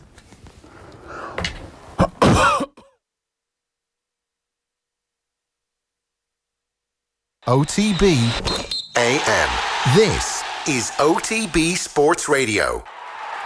Join Bruce Betting now for a risk-free first bet up to €100. That's right. New Irish accounts can enjoy a risk-free first bet up to €100. So if your first bet loses, we'll refund your stake with a free bet. Now that's giving you more. Bruce Betting. In store, online, and now on your phone. T's and C's apply. Please gamble responsibly. See dunlewy.net. And suddenly Dublin now lead by 5. This is OTB Sports Radio. GAA on Off the Ball. This Thursday, August the 29th, we're getting very excited. We're taking over the airwaves from 7 a.m. all the way until midnight. It's constant live programming. There must be something big on, Joe. It's the Dublin Drive for 5, Ger. And the 4 in a row has been achieved by Dublin. 6 All-Ireland titles in 8 years. It's an extravaganza. We are on air from 7 a.m. to midnight, like you say. We're going to have all the best voices in GAA, from Andy Moran to Paul Rouse. We're going to have Dublin legends, Kerry legends. This is a full-on celebration of the All-Ireland Final. We are taking over. There's a full Dublin hour and there's a full Kerry hour, and never the twain shall meet. Correct. A lot of yeras and a lot of, sure. The money doesn't really matter at all. Money can't make you kick the ball over the bar, Ger. Volunteers. The volunteers. It's an extravaganza. 7 a.m. to midnight. Listen in on OTB Sports Radio. You can get it on the GoLoud app, or we'll also be streaming all day live on youtube.com/offtheball, or the best place to get us is offtheball.com. Get tuned. Only on OTB Sports Radio. OTB AM.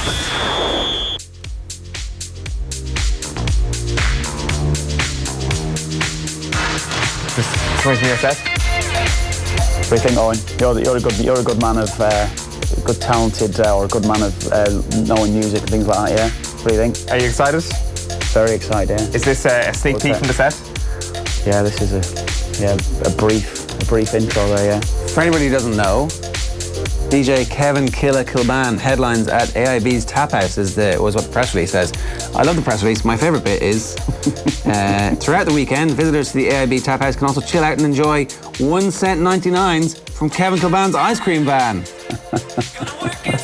You just need to use the contactless. That's the Tap House. That's you need contactless to get into the area as well. Right. So you need your card. But now I get it. But you won't be charged. Yeah, you won't be charged. Yeah, very good. Yeah. Yeah.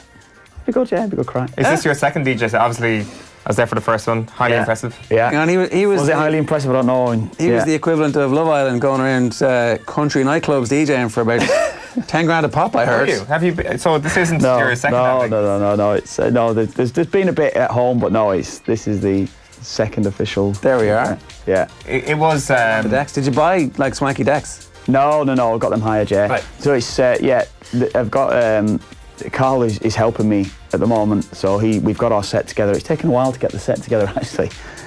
You know, listening to so many different tracks and trying to put them together, but it's been good. It's been good crack, yeah. It's been really good. The first gig was amazing because like people were there for another gig entirely. You were kind of like part of the lineup, and there were lads like walking up the stairs and then walking into the room where you were on and looking on stage. And then looking at the stage again, they're like, oh my God, is that Kevin Kilbane behind the decks? What the hell is going on here? The people have completely missed the memo that you were on. Half of them were very young and they wouldn't have had a clue who I was. So that was it, really. They were just... they must have just been pointing at the amazing hand signals that you were doing. I think that's it, yeah. So what time are you on Saturday night? 9 o'clock. 9 o'clock Saturday, yeah. Oh, 9 o'clock, yeah. 9 o'clock on Saturday night. Everybody's like... They've had a good time. Yeah. And they are expecting some good stuff. Yeah, I'm probably hoping that they've had a very good time and they've just, they've had a few, so they can come over and they won't necessarily realise how good or bad I am. Just part of the experience. Yeah, just enjoy it. Who are you supporting? I'm supporting nobody. Nobody, you're as a main event? Well, no, it's not like that. There's across the weekend. There's different people in the tap house as it is. So Friday night, female first Friday. Lost and Sound DJs. But I presume at 9 o'clock you're not the last act. There's somebody on after you. On Saturday evening, Victoria's so, yeah, Secret, Davina Devine and Pixie Woo. Yeah. Drags at dusk, and then Kev after that. Special guest as well. Special guest. Don't miss a special guest. Yeah. And that's what I was talking about. Kev. There is a special guest. Could be a treat there. 99s for a cent. Yeah. You go. Are you pouring them? I mean, come on. We have to see this. Well, you lads are going to be around anyway on the Saturday. We're doing the diecast on Saturday afternoon. Yeah. We're doing the diecast live at around about 1:30. Where did I tell you it was? You said it was on the trailer park. Trailer park. Yeah. So, where's the tap house? Do you know which part of? No, I'm not sure, but I'll work my way over to you, lads. And we'll tweet out the link for where Kev is doing his DJ set, and we'll drop a pin on our Twitter to make sure that everybody gets to go and see Kev DJ, and goes right up the front, tops off. What are you playing? We should before what are you playing? What type of music? House. Right. Yeah. Pure unadulterated house. Yeah, dance and house, yeah. Yeah, it should be good. 9 o'clock. Yeah, that's great. Yeah. We'll get the taxi home at 11. What, you're not camping, guys, no? I'll be staying over, yeah. Of course. You'll be glamping, you'll be in a hotel. Yeah, so anyone that's going to see I think the Strokes are playing at 11, I think they're on about 11, half 11, something like that. So, yeah, stay around, stay in the tap house, don't go and watch the Strokes. Yeah. Well, no, don't do the exact opposite of what Ken just said there. Dara Hayes says, my favourite memory is this year getting into the Players' Lounge before the game and lifting the Liam McCarthy Cup before the throw-in, and then seeing Tip beat their old rivals and get the cup. How do you get into? I don't even know how you get into the Players' Lounge. These are entries for our competition this morning. And Nicholas Foley says, sorry, there can be no neutrals on Sunday. It's the Kingdom versus the Evil Empire. Population 150,000 versus 1.3 million. Funding 950 versus 18 million. Natural talent versus the money machine. I mean, Kerry raised $1 million in a night in one dinner in New York. 1.2 million, was it? I don't know the exact figure, but they have to do stuff like that. And they do it very, very well. Yeah. If you've got legends, you may as well use them and fly them around the globe. And yeah. I think Kerry the model probably that most of the counties are ripping off. Well, you could try and emulate. Mayo did all right, didn't they? Mayo did a good night that night. I think Mayo did well in New York. Yeah. Yeah. But like this current crop of players as well, and like the amount of nights with whatever that can happen from ARGA over the next couple of decades is incredible, because they're just. I don't know, has the fable kind of become more interesting because of the near misses over the last couple of years? Certainly the players are endlessly interesting and stuff like that, so there's tons of things that Mayo can do. And yeah, it seems to be one of the only models that you can use to actually get to that level. Like when we spoke about the extra €10 onto tickets for Kerry people getting their tickets through their clubs, the thought process behind that was that, well, we need to find some way of closing the financial gap in Dublin. You've upset another key member of the Kerry Mafia on Twitter, at Digger_forum says, Eoin is on a last warning from Tim Murphy for his headline. He went rogue there and totally deviated from the agreed course after Tyrone. We don't know what will be on, we now know what will be on the Dublin dressing room wall. Yeah. Imagine Imagine they blow it up. Imagine if that actually happened. That would be brilliant, yeah. And who cost Kerry the All-Ireland? I think I actually said in the article that Dublin will probably win. So You read the headline. People only read headlines though, and they're not bothered. They'll clip that bit out on. Yeah. You know that. just will they leave my byline picture in or out? Oh, totally. So that the players can find you on Sunday night. Okay, cool, nice Yeah. one. Looking forward to a pint, lads. In whatever hostelry you're in, they'll definitely be buying you pints. Like, oh yeah, well, we were kind of, it's a bit lacklustre in training, and then we started seeing the clippings. The picture of Donaghy with the get your colours out, all that kind of stuff. And then this lad, Eoin Sheehan, in Kerry's eye. Yeah, that's what an impact. The face that launched at the 5 in a row. Paul Ryan says, interesting to note that if it were any other county other than Dublin, all this would not be happening. The Dubs rule the media, apparently. He's talking about the entire day. Is that what that comment is about, Tommy? Yeah, he's talking about our decision. So we did this transfer deadline day, nothing to do with the Dubs. We're going to do it again for the Rugby World Cup, nothing to do with the Dubs. We're doing it because it's the All-Ireland football final. There's like a massive historic moment where either a team stops the 5 in a row or a team does the 5 in a row, but either way it's history. Are you from Dublin? What? Are you from Dublin? Am I what? From Dublin. In what way? Because the Dubs rule the media. Oh, sorry, yeah. No, sorry, I didn't get that at all. Are you from Dublin? Very early. I'm not from Dublin. Do we have any Dubs? Yeah. Oh, we have 2 Dubs. Okay, all right. It's quite funny you say that though, because wherever I've been over the last couple of years, living in Dublin here as well, you get you're in with taxi drivers and you're going, JJ, you harping on about Mayo. You chose the wrong county there. You chose it. You moved to Dublin and you chose. Like, why would I choose Mayo out of any other county? Jesus Christ. There you go, yeah. There you are. Bandwagon. Jump on the bandwagon, aren't I? All that success. If you had to pick one, like, I mean, if you're into at least the journey. I'm talking about success-wise. Jesus, oh yeah. There's no other county for the crack like that we have. Jesus, and you're not picking it. You know. What was your highlight of the GAA year? Actually, was it league final? Was it? Donegal over in Castlebar. It was brilliant. That was just incredible. Is that the one where you're in the crowd and the camera catches you? Is that game? It was actually, yeah. Fortunately, but no, that was a great day. Yeah, I was down in Kilbane when we got absolutely off the scale. But I tell you what, Killarney's a great town, isn't it? Great town. Hopefully it happens again next year. I wouldn't mind going back down there again next year. Yeah, no, we should sort that out actually. James Osborne says Sterling is overrated, but he's nowhere near Messi or Ronaldo. Has to win a Champions League or World Cup, God forbid. Sterling's very good and getting better. He's at that stage of his career where he's taking the leap again and again and again constantly. Well, this is the year where he can do that sort of thing, where he is the key protagonist in a Champions League winning team. Yeah, and there is that talk you mentioned about where's his next contract going to go. Is it Jordan? He's signing a deal apparently with Jordan, which will take him on to a whole different level. Certainly commercially, globally, he'll be on a different level as well. 100 million is the figure that was being touted for that one, and that's like a lifetime deal. If you do your side of the bargain, that rolls on forever and ever. Yeah. Okay, so loads of those texts that I was about to read just got deleted on me, but that's okay. We'll come back to those in just a couple of minutes. Oh yeah, sorry, there you go. First All-Ireland final memories of a 10-year-old me sitting in the Hogan stand and watching the 94 final between Dublin and Downs at John McHugh, and of Charlie Rabin missing a penalty and being mesmerised by one Mickey Linden. Mickey Linden's still the fastest man in his age group in Ireland at this stage, and that's not even a joke. Favourite All-Ireland memory, Jimmy Barry Murphy's goal, Cork against Galway in 1973. Is that the over-the-head one, or is it the football? That's football, isn't it? Jimmy Barry obviously won All-Irelands in football and hurling. That 70s team, that cool white jerseys, I think. Is that the one? Morris Fitz, somebody else is in for their favourite memory. This is going to a vote, really? Well, I mean, it is, because I'm not sure Kieran understands the mechanic. Somebody has to come through. So he's got to come through the group. But, like, he's saying Dublin versus Kerry, he's the ultimate winner all in all. That's the tone I would get from the tweet, yeah. Okay, right. Paul Mannion on 12%, David Moran on 2%, Paul Flynn on 17%, Morris Fitz on 69%. How many votes does it take to actually get you up there? Well, that would be a couple of hundred at this stage. How long is it open for? It's open. This one is open until 10 a.m. and then we go to round 16. Okay, right. So it's going to roll all day. Roll all day until we crown the winner. So it seems like Morris Fitz has a good chance of making the final. Who's your money on? Morris Fitz. To win the whole thing? Yeah, not like even just. Yeah, that tweet from Kieran actually kind of just suggested people are kind of like, they're reluctant to debate Morris Fitz not being the GOAT sometimes. Conley? Connolly, I'm not sure if they're on the opposite sides of the bracket or not, but Connolly versus Morris Fitz, they'll probably lock horns at some point. Will that come down to a head-to-head? I think it's one of three, really. It's going to be Connolly, Gooch or Morris Charles.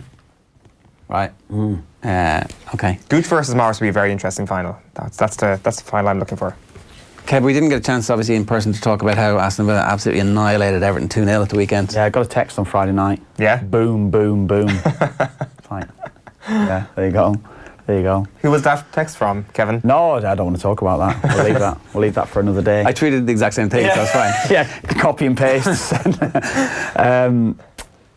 I don't know. I mean, Friday night, that is the best atmosphere I have ever seen at Villa Park, and that was from going to watch them years ago. I said it the other night. I was on with Joe. I went to watch them quite a lot when I was at West Brom. Used to go and watch decent games there. Played against them, and the Friday night was just sensational. Would the West Brom games not have been fairly good atmospheres as well? I only played against them once. We were a Championship club, so I played against them once in the FA Cup, and Villa beat us 2 or 3. I think they did on the day. They beat us handily enough. So no, the atmosphere wasn't up to that level. No, and West Brom's atmosphere was always against Wolves. That was the big game, and Villa was of course Birmingham. So no, it didn't have that sort of edge. The other night, it just felt like they're becoming a bit of Villa, because I don't think Villa were great on the other night. I think Everton were very poor. I don't think it was a great game, but Villa under the lights, it was amazing. I know it's not supposed to matter, but it seems to matter that the manager's a fan. He talks about it all the time, right? Yeah. And look, I guess I would if I was in his situation where you're trying to foster something, but like the atmosphere around Villa Park hadn't been great for years. Yeah. Like years. Yeah. It shouldn't matter, but it seems to matter. Yeah. Maybe because you have that second city syndrome and you're kind of constantly thinking that you're being disrespected. But I think the other night emphasised how big a club Villa actually are. That I think, is it 32,000, certainly around 30,000 season tickets sold, most in the history, the buzz that's around Villa now. And I think there has been that little bit of ridicule around Villa for a number of years, certainly in the last 10 years. I know they've had a reasonable success during that time, but no one sees Villa as the club that you and I would see them as, Ger, I don't think anyway. That they were traditionally challenging around the top end of the old First Division and the Premier League. That's the way that it was. Since Randy Lerner fell out with and sacked effectively Martin O'Neill, it went tits up at that point and didn't recover at any stage. Like, there was nothing they could do, and there were some green shoots when actually was it Kamoli came in and signed a bunch of young players, but Sherwood was the manager and didn't want them. Yeah. And like it turned out a lot of those players were actually quite good. Yeah. And have gone on to do good stuff. He signed Idrissa Gueye, he signed Adama Traore and a couple of others, and got them for next to nothing. Like there was a strategy there. Yeah. But he lost the power struggle. Sherwood wasn't that good a manager anyway, and they completely went to where they went to like the verge of bankruptcy and the verge of being deducted 20 points, and then eventually somebody comes in and rescues it, and Grealish stays, and they get a manager who knows what to do with him, and Grealish and him seem to get on very well. And it's weird how the course of one football club can change so dramatically because the right people seem to be in charge. Yeah, that's it. You can't say who is to say that they are in charge, but yeah, you're right, it does seem that way. And the best player I thought on the pitch of the night, I mean, I know Mings played well, but certainly John McGinn, certainly if you're looking at someone that's going to go on to the next level, he looks very, very good. Grealish, I mean, whatever we think of him over here, he's a sensational footballer. He really is. I think he's going to go on. And the players that they signed over the summer look very good. I think they have spent a lot of money. They've brought a lot of players in all together, and sometimes that can cause problems. But the nucleus of that promoted team is still together. And as you say, Dean Smith, with what he's done, I know there's a buzz around Villa. There is a buzz there, and I think they'll get better and better now after that win. I think it only really matters to the fans. Obviously, it doesn't matter to the players that like you're a fan of the club because everybody's a professional. They're just doing their job. But like the fans can understand, and they'll be tolerant of mistakes, and they'll be tolerant of the first 2 games not going their way, which they were because the atmosphere was still good. But it could go pear-shaped if that game hadn't been a win. Yeah, that's true, because with not winning the first 2 games and into that Everton game, they didn't play well the first 20 minutes. They were very. I thought it was a poor match actually. They're saying overall, first touch of the ball in Everton's penalty area came when they scored, but there was a dramatic change of feeling around the place then, and I think they just got better and better. I don't think they played really well. Everton were really poor. Should have probably taken something. The undercurrent from that game was that there's serious problems at Everton, I think. Really, you think so? Well, I just think that much the same we spoke there about United and the wage bill, and they've taken the wage bill to the next level. The last 3 years has been a dramatic change at Everton, whereas probably the top paid player 4 years ago. You're probably looking at Lukaku on 60, 80 grand a week, maybe. I don't know what he would have been, but around that would have been. All of a sudden now, that's doubled, and it does cause problems because there's so many players now there on 150 grand a week, well in excess of 100 anyway, and it's the expectancy has increased to a level where the performances on the pitch haven't been at that level. They're not. They're competing financially with Arsenal now. They are, no matter what anyone thinks. Pepe going in there will not be on the same sort of money as Gylfi Sigurdsson. He simply isn't on that sort of money. So if you're looking at the money Everton are paying, financially they can compete with Arsenal, they can compete with Spurs, and the level of performances are not at that level. No way at all. So why are they signing Arsenal rejects? And I think calling Iwobi an Arsenal reject is quite harsh. To be fair. It is harsh, but you're paying 35 million for a player that's still unproven, really untried. Would not have been guaranteed a starting spot in the They probably team. doubled his money. They probably have doubled his money. They've signed Theo Walcott's another one. They've paid more money, or certainly equal to what Arsenal were playing, bringing in Theo Walcott. And realistically, is he going to make Everton dramatically different? And the answer's no. They look like the type of they look Woodward-esque signings where if Everton had got Zaha, you could see, okay, this is a signature, this is a statement of intent, and then you don't get him, so your backup is nowhere near as good, but you're still now forced, because everybody knows how much money you have, to overpay for it. Well, Iwobi's the Aldi version of Wilfred Zaha. The only thing I'd say with Iwobi is he's probably more disciplined. I think Zaha, he's got to play in that freer role, and I think if Zaha's not playing well, then what are you going to get out of him for the team? Because the team is built around him at Palace. Everton can't build a team around Zaha. They can't do that. So I think you get a little bit more out of him, but certainly talent-wise, you'll get more out of him in terms of the team dynamic from Iwobi. But if you're talking creative and scoring, I think Zaha would have been the better signing, yeah. Let's talk a little bit about Liverpool and what you think the ceiling for them this season is, because they've managed to start the season really well in terms of the results. There's still some debate about the quality of their defending so far and what role, how much of that is down to the goalkeeper. We had that conversation with Kenny this day last week where he was concerned about the defence, and I was like, is that not just down to the fact that they have a guy behind them they don't really trust versus Alisson, who's sensational? And he's like, no, it's the style of play, it's the positioning, it's their intent to defend the way they're defending. My concern would be that they've rolled over the form of last season, not strengthened the squad, and that it's going to tell in the final part of the year, like in March, when everybody just gets a little bit exhausted, when teams are playing on fumes, that they don't have anything reserve at that point because of the travel that their star strikers did in the summer. So they didn't get any time off. So the rest of the team, as much as I'm saying it shouldn't do maybe at top level sport now with what goes into the recovery, but I do think it's going to have an effect on Liverpool. The way they start the season, I can't believe the level that Salah, Mane and Firmino are at now. I can't, because the three of them are playing at a level which it's been seamless for them, and I think it's going to have to take an effect for what's happened across their summers with the national teams. Is there any possibility that's just who they are now, and that they are one of the most exciting attacking trios that we've ever seen, and all Liverpool need to do is just keep this together. Just no one leave, and we could do anything. They could go back to back. Yeah, I mean, I listened to what Kenny was saying when he was on with you, all about the defence, but I read an interview with Van Dijk. He did an interview in the London Times at the weekend where he said nothing's changed essentially. We're doing the same things. And I think they are. I just think that personnel, maybe Joe Gomez going in alongside Van Dijk, it's just a little. There's not that security there. Where all of a sudden at the weekend they did look better with Matip playing, didn't they? They looked better. I know there's a couple of occasions where Pepe caused problems. I was surprised that Arsenal didn't probably play a different way, but that was how it was. They saw that they might have been able to maybe condense midfield, keep everything narrow, and force Liverpool into their strength. Where Liverpool's strength at times, if you're not getting to the front man or the two fullbacks, and that's what Liverpool proved across the course of that 90 minutes. So I think they did look better with Matip. I think probably Gomez will be the better long-term option if Liverpool are going to play the way they play when they do play open. But Gomez is absolutely quick. He's so quick, but Matip's quick himself. Everyone sees Matip sprinting and getting into a race with people.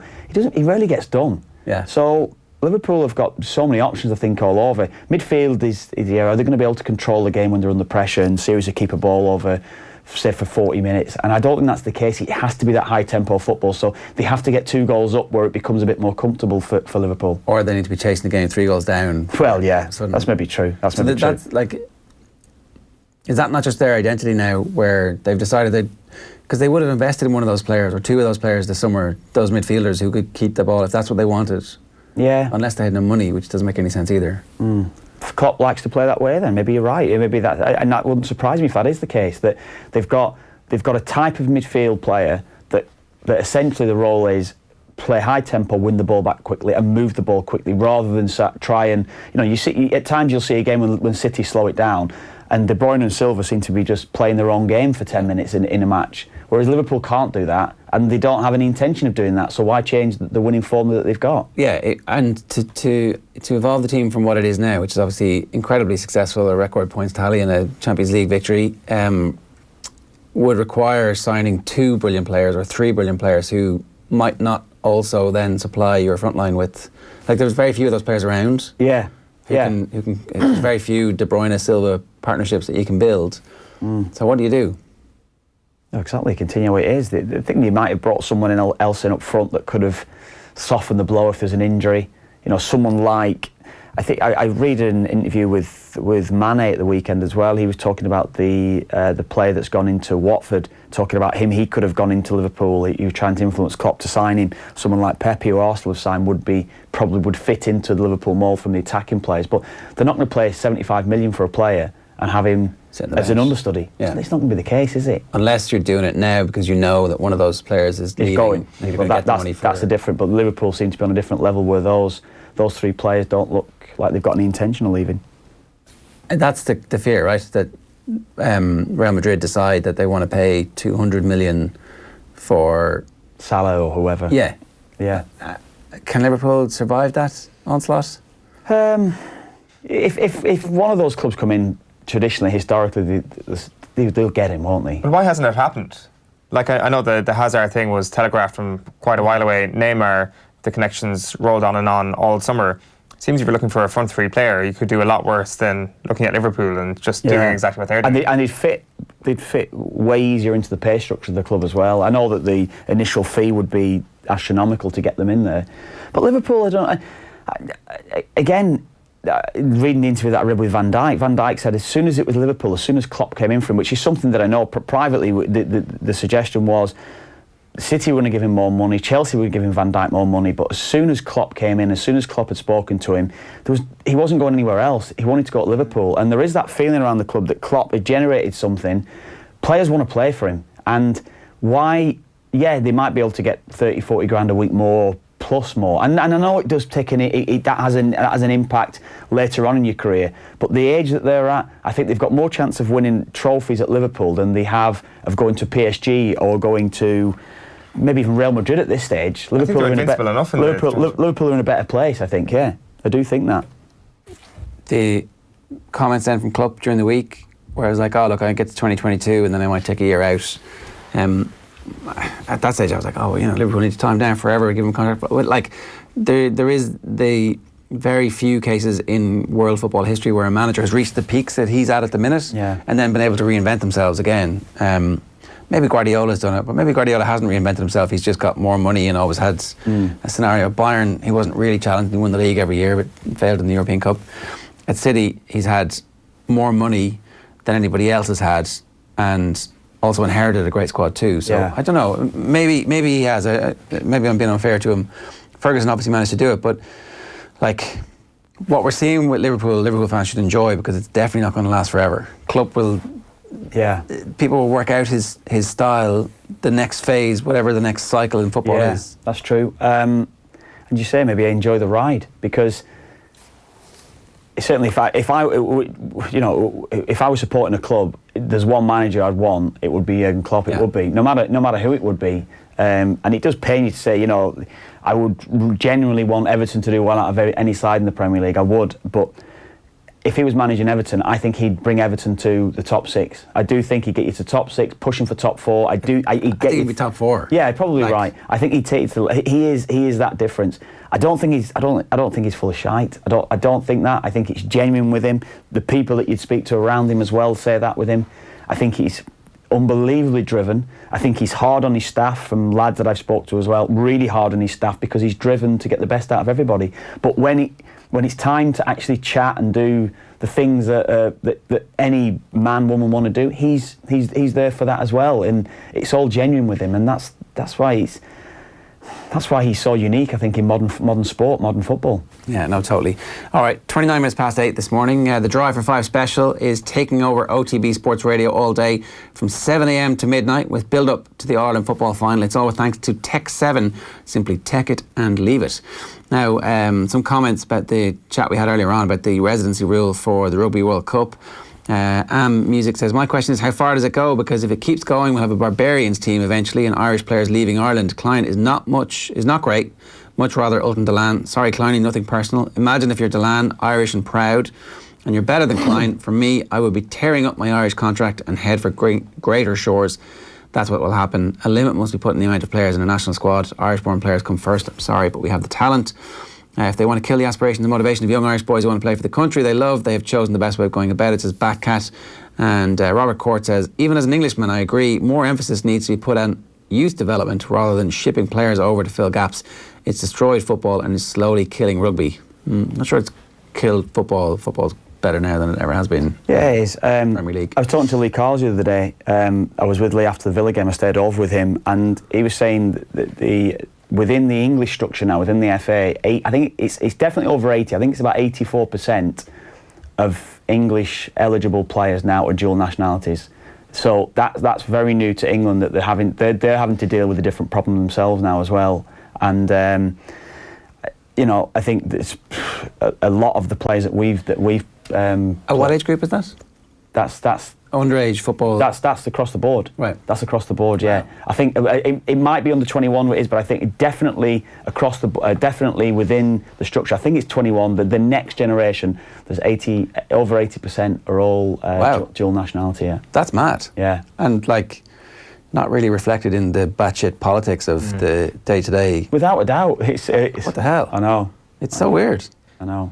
And but you would actually say quite a lot of hope for the future. Yeah, and you would say that England will be in the prime position to make sure that the nationality they do pick is England if they're good enough, which will obviously present a whole heap of ironies when you look at the future starting 11 for England or the future squads for England. When you mentioned the current politics, I guess it already. Like, what would the dual nationality statistic, I wonder, have been 10 years ago? Would it have been half that? Way down. Well, through again, you obviously you're a bit young, but traditionally, when you're looking at English players, English lads through 70s, 80s, 90s, early 2000s, there have been very few with dual nationality, I would imagine. Maybe your granny might have been from wherever, but very, very few would have had that. But now, and there's so many that aren't even born in England now. So come over, Raheem Sterling would be the prime example of that as well, that obviously nationalised from when they were very young, and that's how it is. The English rugby team has a bunch of players who are dual nationality, and the cricket team. Yeah, and they're massively benefiting from it. So, part of me wonders if rugby is just one of those sports that you end up going, this is a team of players who play in this country, and this is a team of players who play in that country, and this is a team of players. There's a difference between dual nationality though and shoehorning someone in just to nationalise them over 3 years. There's a massive difference. There's a significant difference, totally. Yeah, massive difference. But England have also shoehorned people in. So yeah, exactly. I wasn't suggesting that they're just using the dual nationality players. Yeah, there's certainly and then there's obviously the New Zealand case where. The Pacific Islands get the great religious churches of New Zealand find these young strapping boys and ship them over for religious education who also happen to be very good at rugby. Yeah. She's like, how did you get picked? Well, I was the best at rugby. So, but also I needed Jesus in my life more than everybody else. I was the tearaway. Right, I'm not cynical about that at all. This week in OTB we've been giving away some fantastic prizes with thanks to Dominic Smith, Expert Electrical. You can still enter this morning's competition for a €100 voucher for the store all the way up until 10 o'clock today, by the way. You can put your name in the hat for Friday's overall prize of a fantastic Sony TV and home entertainment system worth $4,000. Gordon Darcy was out at the Dominic Smith Expert Electrical store in Dundrum earlier on this week to launch their exclusive new TV and home entertainment showroom offering the latest TV and home entertainment solutions, and yesterday we got the chance to chat to Gordon. Have a look. All right, I'm delighted to say we've got Gordon Darcy on the line. Gordon, you were with us just before the Six Nations going through our depth chart at midfield. given the events of the last couple of weeks, especially last weekend in Twickenham, has that changed? Are we now looking at different wildcard options in midfield for Ireland? No, I don't think so. I think we're still very well stocked in the area. I don't see any change or make-up in that. The order probably isn't as clear. I don't think it was very clear before this, but I think it's become less clear now. So you're still looking at Aki, Henshaw, Ringrose and Farrell. Combinations to date, you'd probably say the Farrell, the centre combination for the Italian game probably went better than they did at the weekend. So I think there's going to be another combination this week and probably another one the following week. But it's like the Irish team. It's like everything at the moment. It's kind of a reflection of how the team is playing. It's not just firing at the moment. Is your sense that if the first game against Scotland was tomorrow, he might go with Ringrose and Henshaw, assuming everybody's fit? No, I think that's a big call to make. Like we haven't seen, to judge selections off of those two. You would see him reverting to tried and tested, and whether that is Henshaw or Aki at 12, that would be a coach's decision. Farrell probably hasn't had enough game time to throw anything. The only thing is, Farrell did really well in the Italian game, so everything he did, he's playing in a 12, which is not as useful, which isn't normally his position, but he did really, really well there. And I just think we need to see the next two games and to see what happens, and we need to see a different pace and different tempo to the way the centres are playing. Yeah, I think last week, if you go back 8 days at this point, or 7 days really, when you wrote your last column, not this morning's one, your last column for the Irish Times, people kind of raised their eyebrows a small bit. We didn't actually realise, I don't think, how negative things could possibly be for Ireland. And then I think come Twickenham on Saturday, people realised that you were onto something. Do you think this right now, in terms of where we're at in the aftermath of Twickenham, is rock bottom? I got it. I hope so. I really do. Joe coming out yesterday and speaking in the way he did was kind of looking at it and acknowledging some mistakes from their part and saying, they had, it's that age-old best laid plans and everything goes up in smoke. So they had budgeted for a tough week in Portugal. They thought they would perform better. They picked a fairly well-stocked team. Maybe they just didn't give as much to how well England are playing and the way they were going after these warm-up games. So it did look like Ireland are at a different stage, a different tempo, even in their pre-season as to where England are. And you'd also argue England have a potentially a tougher group, so they need to be at a maybe a higher cadence than Ireland need to be at that game. This is all kind of conjecture until we start seeing some more performances from Ireland and they can start digging themselves out of the hole. The unfortunate reality of the weekend is that it has put external scrutiny on what they're doing, on the preparation that wouldn't have ordinarily been there, and extra eyes now are looking and extra pressure on individuals. That is very true.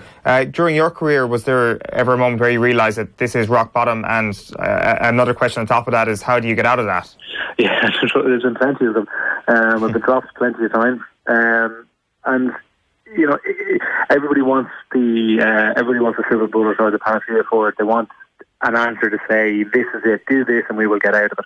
Unfortunately, it takes time. A player will look at it. A player gets confidence from performing basic skills well. And at the moment, it's very hard for a lot of players to take confidence from what they're doing because the interplay between all the players isn't really functioning. So they might be doing, in inverted commas, their role well, but because the person left and right is just their timing is slightly off, everybody doesn't perform the role or the task well, or the moment, or they lose the moment, and then everybody's confidence gets eroded.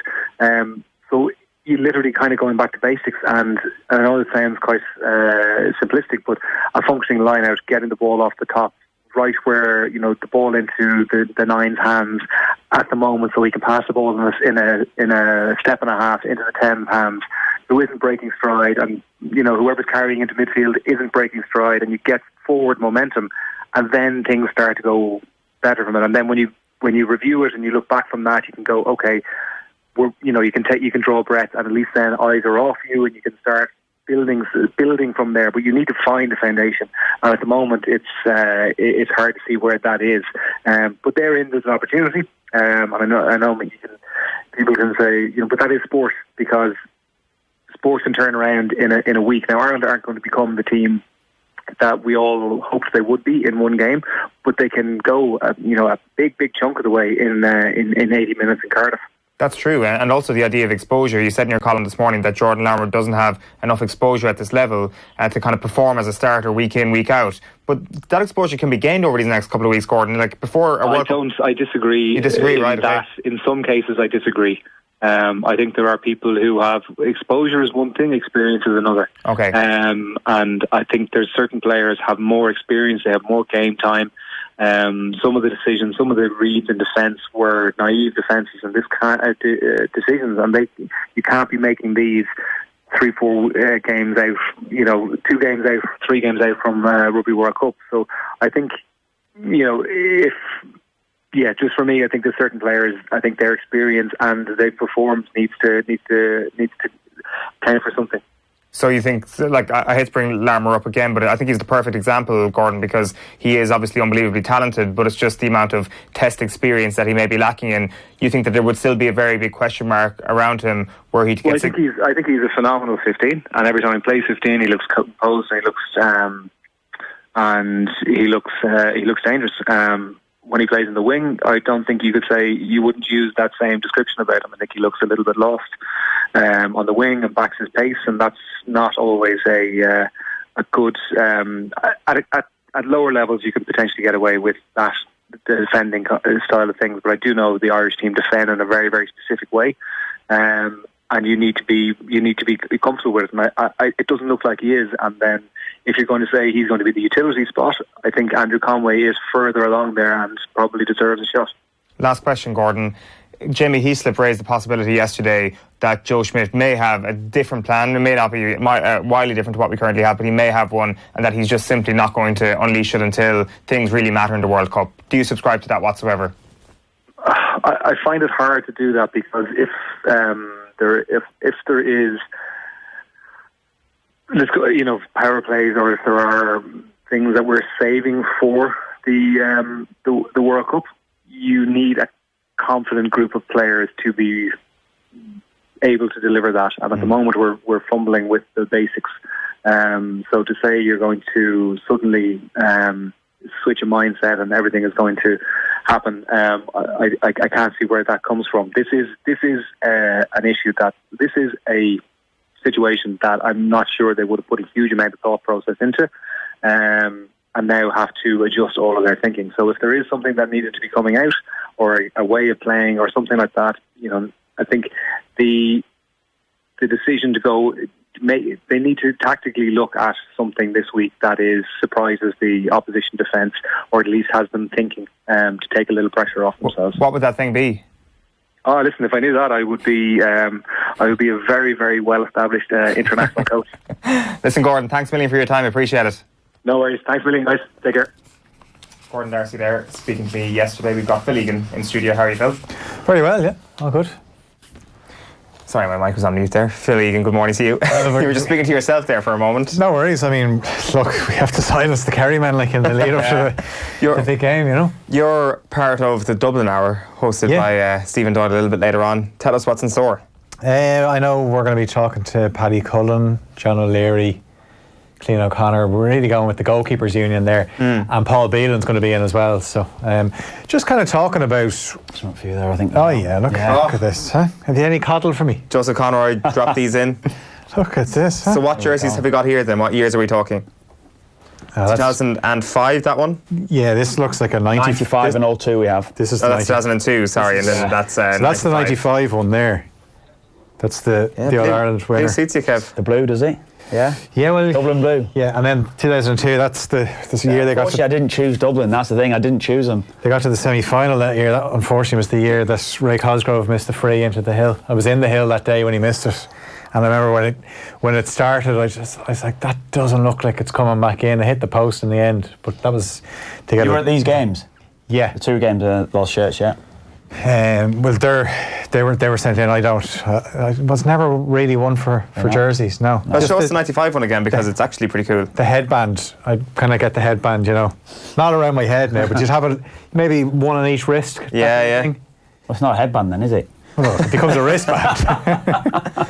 That's it there. Yeah. That's it really pops off the screen. Yeah. And there's no sponsorship on it. Usually they have the Ireland's one. I remember being outside a pub. When did sponsorships come into the jerseys in the GAA? Ireland's would have been sponsoring in '95 as well. But a group of American tourists asked us, we were outside a pub, and they asked us, who are the ANOTs? And we were like, so I had no idea what she was talking about. I was like, what? The ANOTs? It's like, oh, Ireland's is the sponsor of the team. So, yeah. That's a good one. Is the Dublin hour going to be lots of, chest pumping, sort of bullish, we're going to win by 10 to 20 points? Is that what the hour is going to be? Or? Well, I think we'll probably start talking about, 2009 has to be mentioned. The start of Lerwigs. 10 years ago? Yeah, but Dublin, something changed that day. Barry Cahill was on with Joe and Darren O'Sullivan during the week, and he obviously was playing that day, and it was Pat Gilroy's first season in charge, and people thought, new manager, things would be different, and then Kerry hopped off Dublin, and things changed. Pat Gilroy said, we've got to change something here, and then Dublin changed their approach. They went a bit more defensive in the league in 2010, started bringing in players that mightn't have been individually as good as other players, but they served a purpose. Kim McCull would be my club, so someone like Niall Corkery springs to mind, where people were wondering, who is this guy? He was a rugby player in school, he was built like that, but he had a purpose in the team. And then it graduated and teamwork became more of a thing, and Jim Gavin took it to another level. And even 2013, I think of the Dublin-Kerry semi-final, like in 2009, Kerry scored early goal, but there was no panic that day. There was no sense of Dublin are screwed here. It was a case of, okay, they've conceded a couple of early goals, but they'll be fine. They'll get out of this. And fine, they were in the end. I kind of feel like that going in this weekend, that Kerry are going to have their moments, but there'll be no panic. And you saw with the semi-final, Mayo came off after that first half. That was it. That was the best. They gave everything, and they were still only 2 points up. Whereas Dublin, you kind of thought, there's no way that Mayo can keep that attack quiet again from the 35 minutes. I don't think Kerry have the ability to keep that Dublin attack as quiet as Mayo did in 35 minutes either. That's the worry as well. Now, I do think Kerry have the ability to score more than Mayo did. They've better forwards. They've got more options there. So, you can make arguments for it, but it is hard to, if you were to ask anyone, it's hard to make a case for Kerry to win this game. You're very, very right, and I think that'll be the case as we get all predictions throughout the day. Just before we get into your roundup, Phil, I just want to play this video. It's Andy Lee on the latest episode of Off the Brawl with yourself, Phil. He's talking about the squared circle's odd intimacy. A lot of the times you are looking at the eyes and your opponent is locked into your eyes, and then you depend on your peripherals. Their instincts are there, that those twitches that you can see moving, the shoulders or the feet or the setting up of the move, whatever it is, the chest that's coming forward. It is the eyes. Right. Most fighters would look in the eyes. A lot of times you do look at the chest, but for the most part it's the eyes. That seems incredibly intense. It is, and it's very intimate, Incredibly intimate. It's mad, and it's just a natural thing to happen. Because two lads scrapping outside a chipper have their heads down and they're throwing all around them. It's nice, rah, rah, rah. And those of us who haven't boxed, but to be looking into the eye. And I know, and it's just, and this person who you might like, you might not like, and some of them you're just indifferent. Most of the time you are, but you're just locked in each other's eyes, and then you are dishing out punishment at each other, and the eyes, they don't lie. They're like you're seeing into each other's soul a little bit. You know what's going on, and you can read a person when you're looking in their eyes. Perhaps is that one of the reasons when a fight ends, two fighters really embrace because they've seen something of each other? Yeah, and they've been there, and they go through it. They take a little bit out of each other as well. Yeah. They're never the same again, no matter, some more than others, but you're always, every time you go in that ring, you lose a little bit of yourself. That is great stuff from Andy Lee, speaking on Off the Ball last night, I should say. He was also on Off the Brawl with Phil and with Ronan. You can check that out on youtube.com/Off the Ball. I presume that's a boxing only thing. I presume like you didn't look into an opponent's eyes, even say if you were, I don't know, bearing down a goal or in the tunnel. In the tunnel. Had him beaten in the tunnel. Would a penalty taker perhaps look into a goalkeeper's eyes? Like some lads do. You see some lads do it now. You see Jimenez at the weekend. Jimenez, the penalty that he scored for Wolves against Burnley, where he stepped up and he did the old Hazard one where he just eyes firmly fixed on the goalkeeper. But I do think it's a risky penalty taking it like that. But that'd be the only. I think so, wouldn't it be? I always think if I tried that, I'd probably miss the ball, or else you'd scuff it with your heel or something like that. But Jorginho kind of uses that technique as well now. That's right. Little hop as well, isn't it? He's added the little hop as well. But it just, and people say, why doesn't the keeper just stay there? Well, if they do, it'll just put it to either side. So it's quite a it's quite a tough. I do think I think the policy is better to stand up on it though, because there is that chance, what you said there, of a slight miss hit. So it might not necessarily go into a corner, so your keeper I think a keeper has that little bit more time to react if it's closer to him. What have you got going on this morning, Phil? We'll get to penalties in just a moment, because there was a very good night for an Irish goalkeeper. Mick McCarthy is going to name his Republic of Ireland squad this morning, his final 23-man squad ahead of next Thursday's Euro 2020 qualifier against Switzerland at the Aviva Stadium. And I think it's fair to say you could nearly pick most of the starting 11, but there's a few positions up for grabs. One of them would be on the right side of midfield, and Robbie Brady would have been one of those players hoping to get that position. Now, he didn't start against Gibraltar, but he came on and he scored. He didn't feature for Burnley last night in their 3-1 defeat to Sunderland. Jeff Hendrick did, but Robbie Brady is coming back from injury, and I suppose that doesn't look good if he's trying to get into the team. But that was in the EFL Cup last night. Great night for goalkeeper Mark Travers. From Maynooth, the man saved 3 spot kicks as Bournemouth won on penalties against Forest Green. We can hear kind of his approach to how to save these penalties. It's a great buzz. It's something you work towards all week. Something to focus on. I had a quiet game overall, but to stay switched on and focus on the penalty shootout and make them saves is a great feeling. Neil Moss, the goalkeeping coach, we spoke just before the shootout. He gave me a few hints, and I trusted him. And then some you go by yourself, but you do your homework. But sometimes it does come down to that gut instinct. Yeah, he obviously started the season or ended the season last year brilliantly, and we thought that he might actually get the jersey as starting goalkeeper for Bournemouth. Got his chance really for the first time this season last night, and you were just saying there that he was. Yeah, they were really good. They were good saves. Now you could argue they were all great heights for the goalkeeper, but you can see, even we have a copy of the star here, and you can see he's at full stretch for one of the saves. So he got his guesses, well, his good instinct. You say, like, I feel that is what's a good and bad penalty. Yeah, there's no bad penalty if you score, is there really? It doesn't matter. One that always springs to mind: look at John Arne Reese's penalty in the Champions League final. That's an unbelievable save from Dida. Like, he's full stretch. Reese hits it pretty well, and he still touches it out on. So that was a good penalty, but an even better save. What do you think of Travers, Kev? He's obviously on the rise. What a son they've got. I think that the suggestion probably was from Bournemouth that he was always, no matter what happened last season, with Begovic and Boric looked like they were going to be out the door. They were always going to try to sign a keeper, so he was going to be number 2 for this season going forward. But I think he probably put himself right in the mix with his performances last season. This is certainly going to highlight his ability towards Eddie Howe. So, yeah, very good goalkeeper. And Alan Kelly, the Irish goalkeeper, speaks very highly of him. Said, of course, the ability, but also, which you have to have now at any level in sport, is the application. He certainly has that. So hopefully he'll go on and do well for himself. Very briefly, Phil, what are you wrapping up on? There was also penalties at St James's Park. Leicester advanced against Newcastle. Everton conceded after only 23 seconds, but recovered to beat Lincoln 4-2. You should watch the Lincoln second goal. Andrade crashes a volley in, like, you're not saving. It was unbelievable. The draw for the third round was made afterwards, so I'll just give you a pick of some of them. Holders Manchester City will be away to Preston in the next round. Liverpool away to MK Dons. Chelsea will play Grimsby or Macclesfield. You've got Arsenal, Nottingham Forest, Manchester United and Rochdale. There's Europa League action tonight. Celtic, Wolves and Linfield all ahead going into the second legs. 0-0 between Rangers and Legia Warsaw. We've got the Champions League draw. Liverpool, Chelsea, Manchester City and Tottenham. Yeah, the Liverpool, Chelsea and City all in pot 1. Spurs in pot 2. It's due to start at 5, which means the draw will probably start at about 7 o'clock with all the faffing around. Rory McIlroy is in action at the Omega European Masters in Switzerland. Birdied his first. He started on the back 9, but he gave a shot back, so he's level par.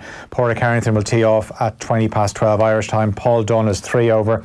The early leaders there are 3 under, and Roger Federer, Novak Djokovic and Serena Williams all into round 3 of the US Open. Good stuff, Phil. Thanks a million for that. Kev, thank you very much as well for popping into us this morning. It's been a pleasure. Phil will be back with the Dublin Hour a little bit later on this afternoon. It's on at 12 o'clock, 2 o'clock, something like that. All I know is that the Kerry Hour is on at 1 o'clock, so it's after the Dublin Hour. Dublin comes first as always. It is 8:54 on this Thursday morning. The Drive for 5 special is taking over OTB Sports Radio all day from 7 a.m. to midnight tonight with build up to the All-Ireland Football Final. It's all with thanks to Tech 7. Simply take it and leave it. We've got Lee Keegan and Colm Nally up after 9 o'clock. But first, the Electric Ireland All-Ireland Minor Football Final throws in this Sunday at 1 o'clock as Cork take on Galway. And yesterday, Mossy Quinn joined us in studio to preview the final.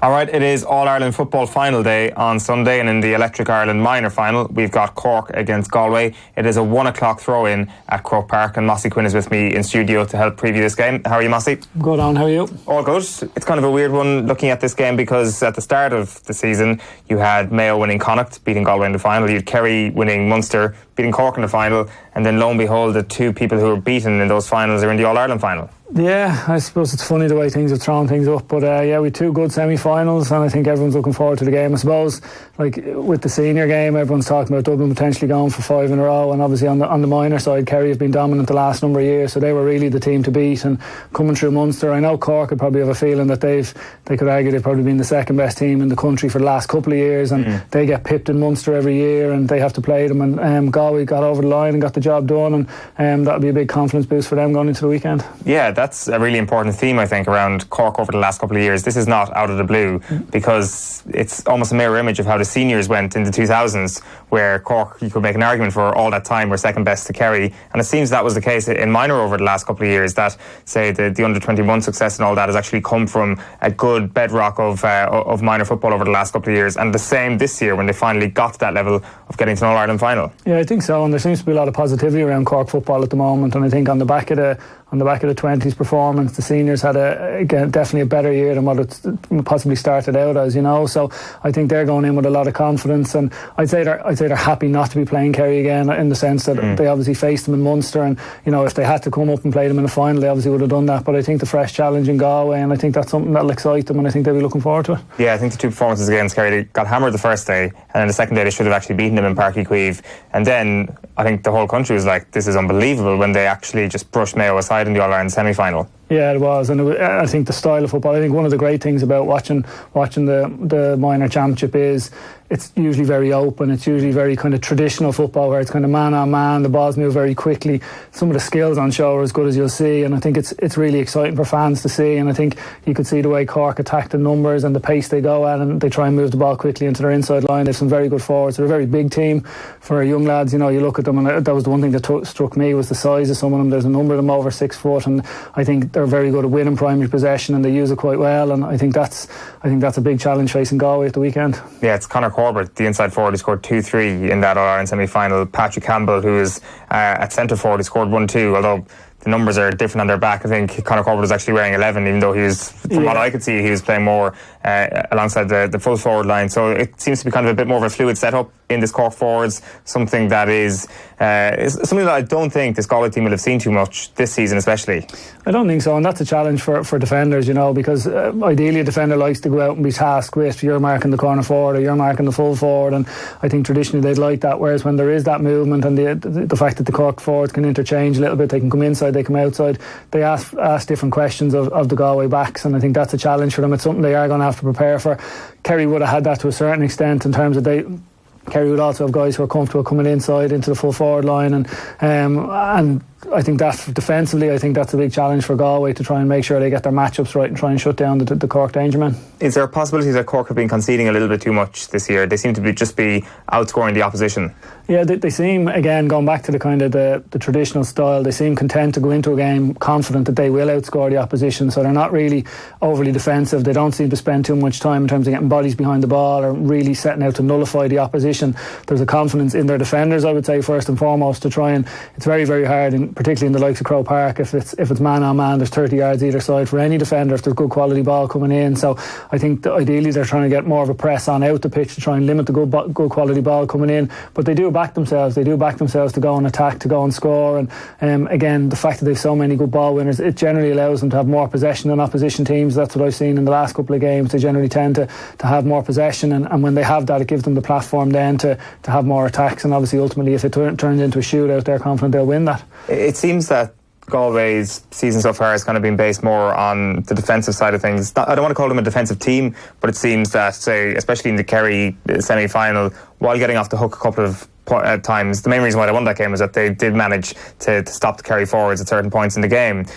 And I do wonder, when you bring up the Croke Park effect, does it favour a team that can go out and be swashbuckling and attack more than a team who can lock down the defence, or who's got the edge in that regard when it comes to the vast expanses of Croker? Yeah, to be honest, I'd normally give it to the attacking team, but I suppose the fact that Galway did such a good job in the semi-final against Kerry, they'll take massive confidence from that, and they'll take a lot of learnings from it. And look, the reality is Cork are going to have studied that, they'll have looked at it, they'll have seen what did Galway do in that game and how can they try and counteract that and find those spaces and maybe keep a bit more width, try and force the Galway guys to spread out a little bit more. They like to compact it against Kerry. Kerry got turned over a number of times, and I think that is for Galway to get to that level again, they're going to need good defensive performances. And what impressed me was a lot of the Galway defenders, they're very keen to try and win primary possession when it comes in, rather than some defenders are happy to nearly let the forward get it and then go and try and tackle them and take it off them.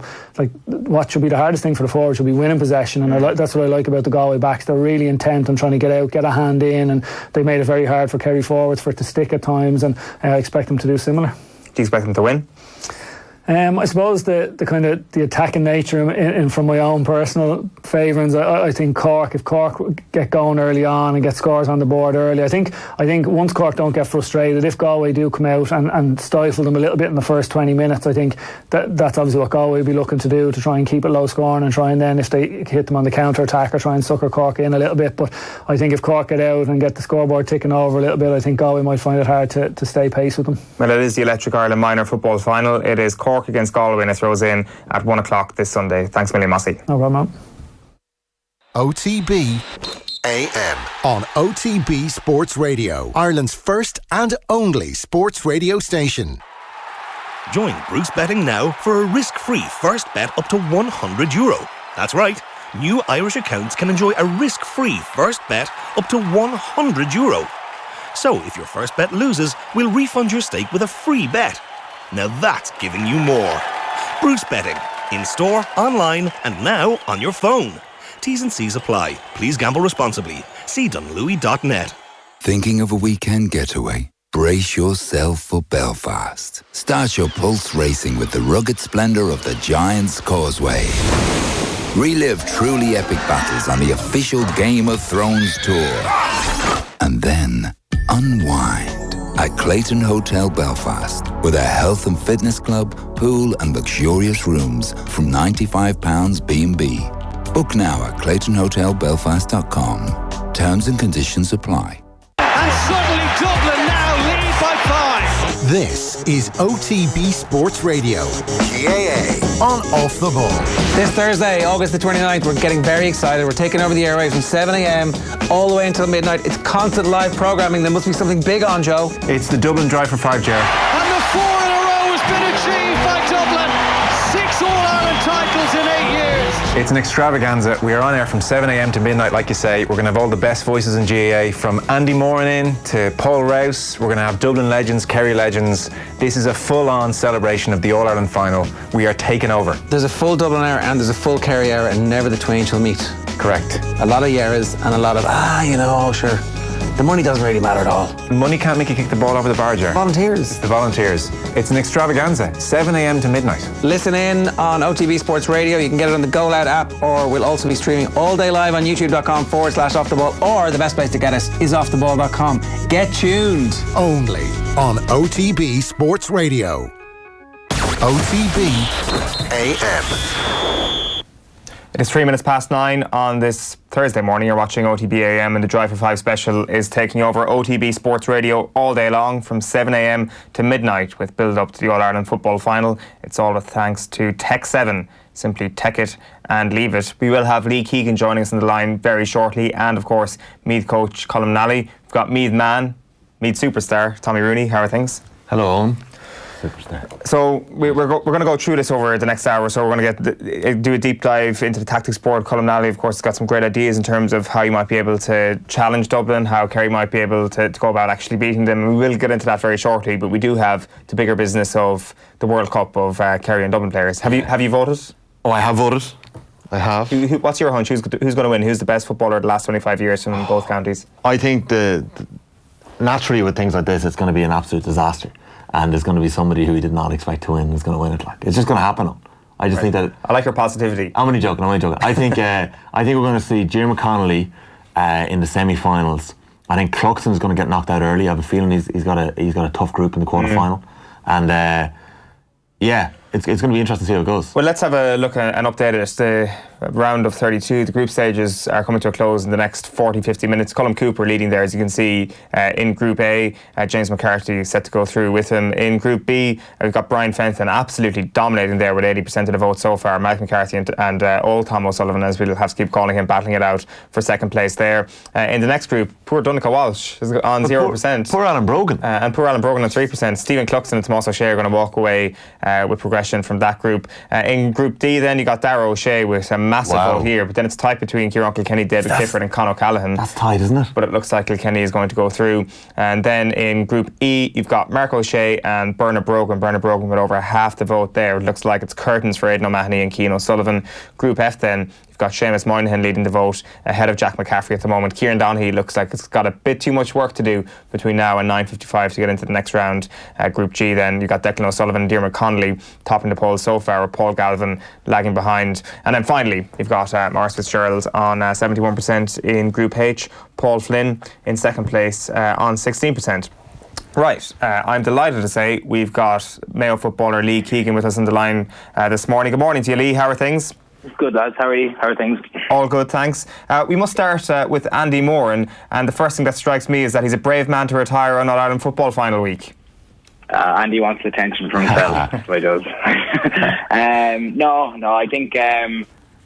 think Andy made it quite clear about his the way he was going to go out throughout the year, and he had made it clear that this was going to be his last year at Mayo. So obviously we knew that, but I mean, in terms of seeing it happen, and when Andy mentioned the WhatsApp, when he was even sad for him, it was probably as sad for us to see him go, because he's been such a central figure to the squad. But I suppose to us as players and friends, it's obviously very sad to see him go, and he's been very much part of my time since I come into Mayo. So bitterly disappointed to see him go, but I'm sure we'll see Andy in some way in shape again in terms of coaching maybe and down the line. So hopefully something to look forward to again.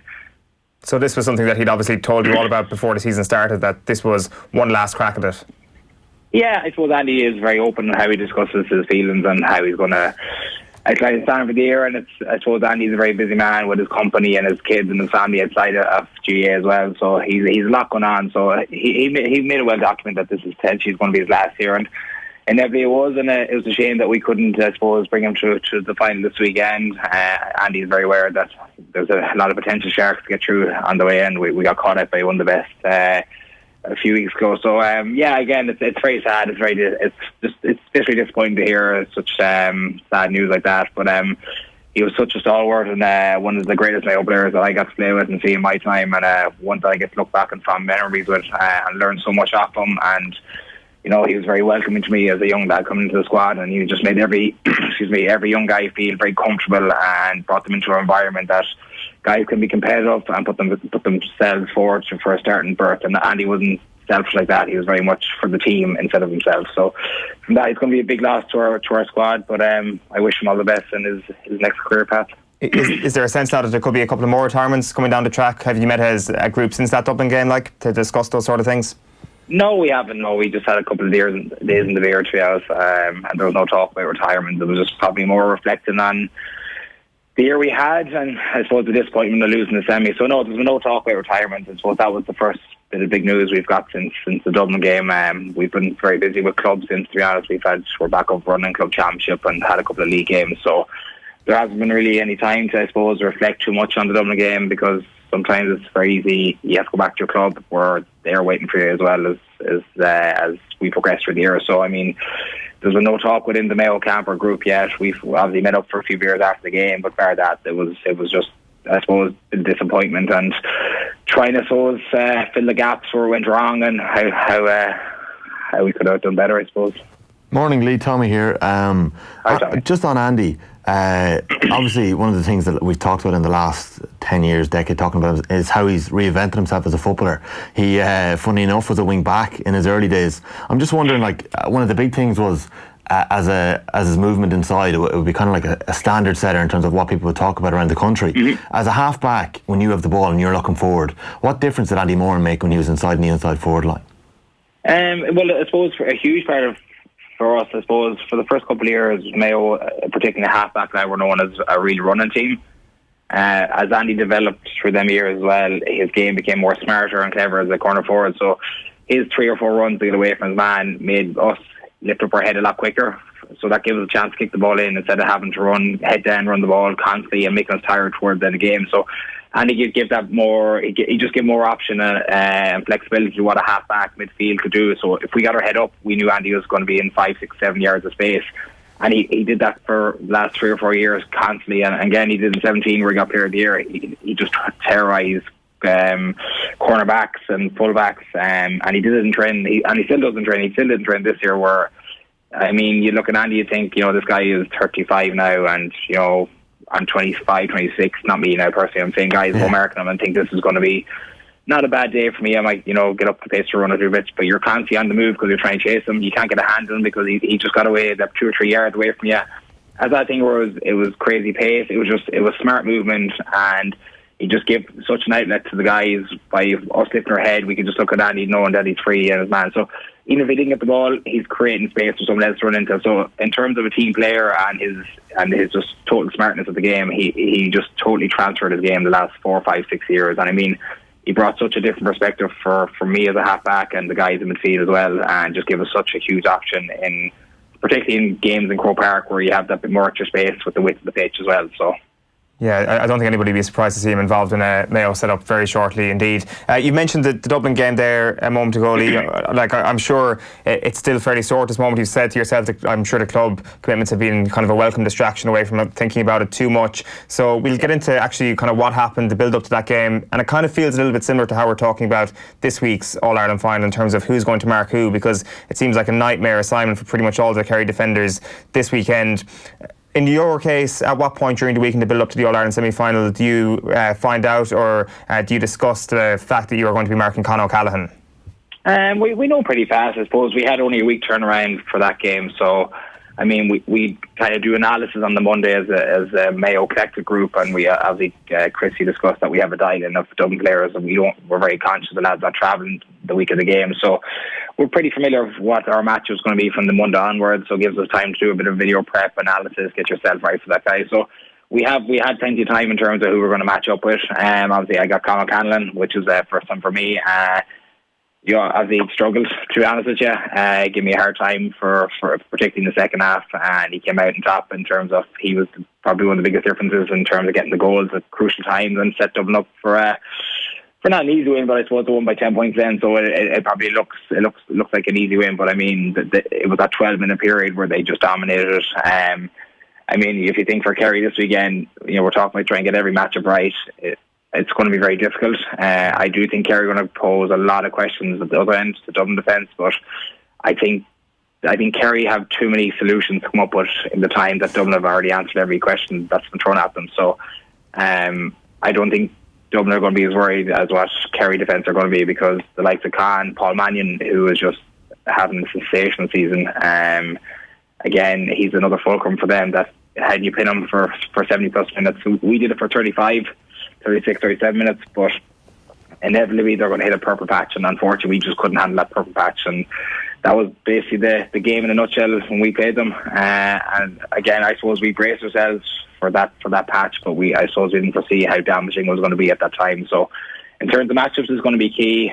Brian Fenton's obviously a key man for them. Do they put David Moran or Jack Barry in them? Do you start Tommy Walsh there? I don't know. Their questions are going to be answered pretty soon, because if you take Fenton out of it, we picked 4 or 5 of their key men. Obviously Conor Callan, Paul Mannion, Jack McCaffrey, Fenton. If we negated them for as long as possible, we knew we'd be in the game, or some way in the game. We just couldn't hold them for long enough to keep ourselves in the game, and unfortunately it was the likes of them guys that caused a lot of damage in that 12-minute patch in the semi-final. Lee, can I just go back to that 12-minute patch, because it was spoken about a lot afterwards, because it was such a remarkable spell of football. Like, you guys had set the tone unbelievably well in that first half. The turnovers, the oxygen that went through the team, and you went in an amazing position at half-time. Dublin looked rattled, and like, you guys knew it was coming. Like, everyone in the country knew what was coming in the second half. Why do you think you couldn't stop or even quell the tide for those 12 minutes? Because, you know, teams get purple patches in all games, but 2-6 in a purple patch, as you said, kills the game. Yeah, there was a bit of, I suppose, us that kind of, fed into their superiority a bit in that second half. As I think we had maybe 2 shots that dropped short. We didn't give Robbie any platform for a kick out. We went into a complete kind of bubble where people were nearly afraid to look for the ball. I think Brian Fenton had a massive turnover in that patch as well. They went up, got a big score. So Dublin did so much well, but we kind of fed into a lot as well, where we just were doing kind of things that were giving them action and sucking from us. But again, in terms of that as well, when they were in their pomp, I mean, it was just so hard to stop. You're thinking to yourself, your head is kind of just spinning at the time, thinking there's runners left, there's right. Do you pick up this guy? Do you go to another guy? It was just, you just felt like it was never going to end. And I suppose eventually we did get a score to break up the mould. It was just too late. It's not a thing where I can just tell you how to fix it. I don't know myself still, to be honest, because it was just 12 minutes of, I suppose, just complete dominance from Dublin, but a bit of silliness and naivety from ourselves probably as well. So I'd be more inclined to look at what we could have done better to probably help in terms of get a platform from a kick out.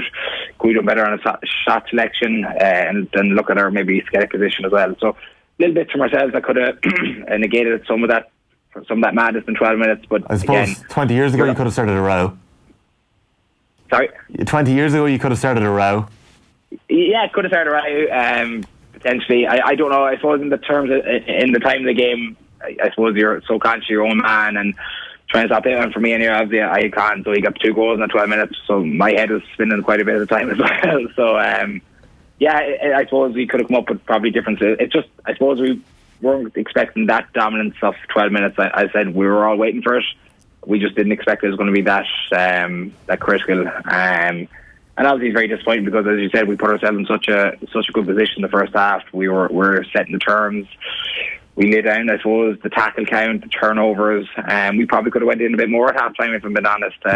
We had a couple of shots straight off as well. So and then after that, the 12 minutes went, and I suppose you look to yourself and saying, how can you get back into this game? And there probably was no way back at that stage. Dublin kind of size the game in the fashion they do. They hold the ball so well. They've got their strike runners, and they've got the damage up front that they can just tap over a couple of points when they need to. So we just left too much to do, and then we left ourselves too open in chasing the game after that. So obviously bitterly disappointing because, excuse me, as I said, we put ourselves in such a great position the first 35 minutes. It just got evaporated in 12 minutes. Lee, they say you need to put in a perfect performance up against Dublin. You can't make errors here and there.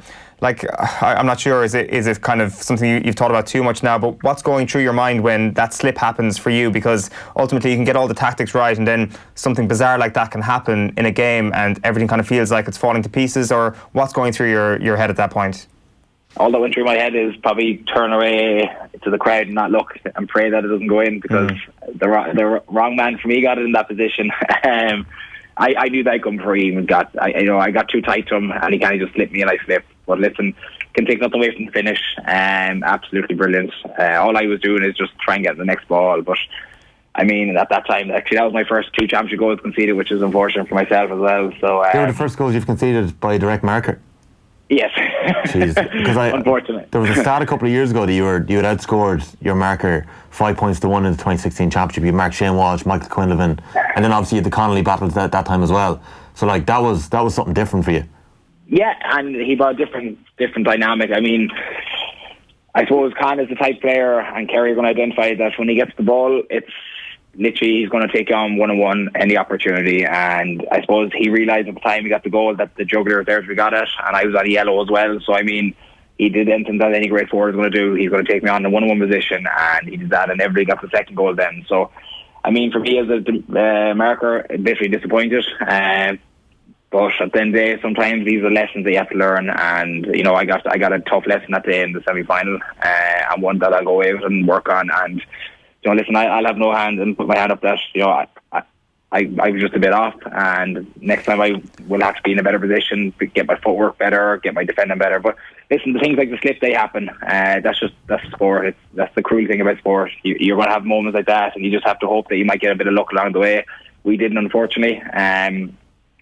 But yeah, I mean, I look forward to marking the likes of himself again. Hopefully next year, if Eoin that goes. I mean, I wouldn't be shying away from it in any way. But for Kerry, I think the likes of Con and Paul Mannion, they're going to need serious watching. We were just saying after the game, like their movement and their pace and their directness is what causes so many defenders so much hardship. And then you throw in Paul Mannion's shooting rate. I mean, he kicked 5 against us. He kicked 5 insanely good points. So I mean, you think yourself as a defender, how do you mark that? And for me, too many teams probably try too many things leading up to the Dublin games, and they take away from their own game plans.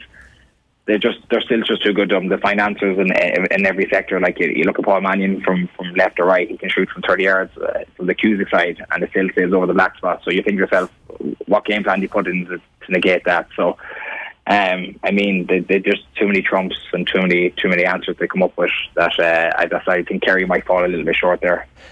I often wonder, and like this is the last question about the semi-final, like I often wonder if your details to mark someone like Ciarán Kilkenny, the way it'll be analysed is very different to how you would mark someone like Conor O'Callaghan, because as I say, if something bizarre happens like a slip that happened for the first goal, back of the net, you're the person who gets blamed. If you slip against Ciarán Kilkenny, he goes around you, he perhaps starts past another player, creates an opportunity. Very rare would he be bearing down on goal. The same could probably go for your matchups with Diarmuid Connolly a little bit. There was that little bit more of leeway. So I wonder, in essence, like, do you realise that the harshness with which you're criticising is just that little bit heightened because he's an inside forward, and perhaps you out in the half back line was always going to be a better fit in terms of you going forward as well, kind of on a separate point?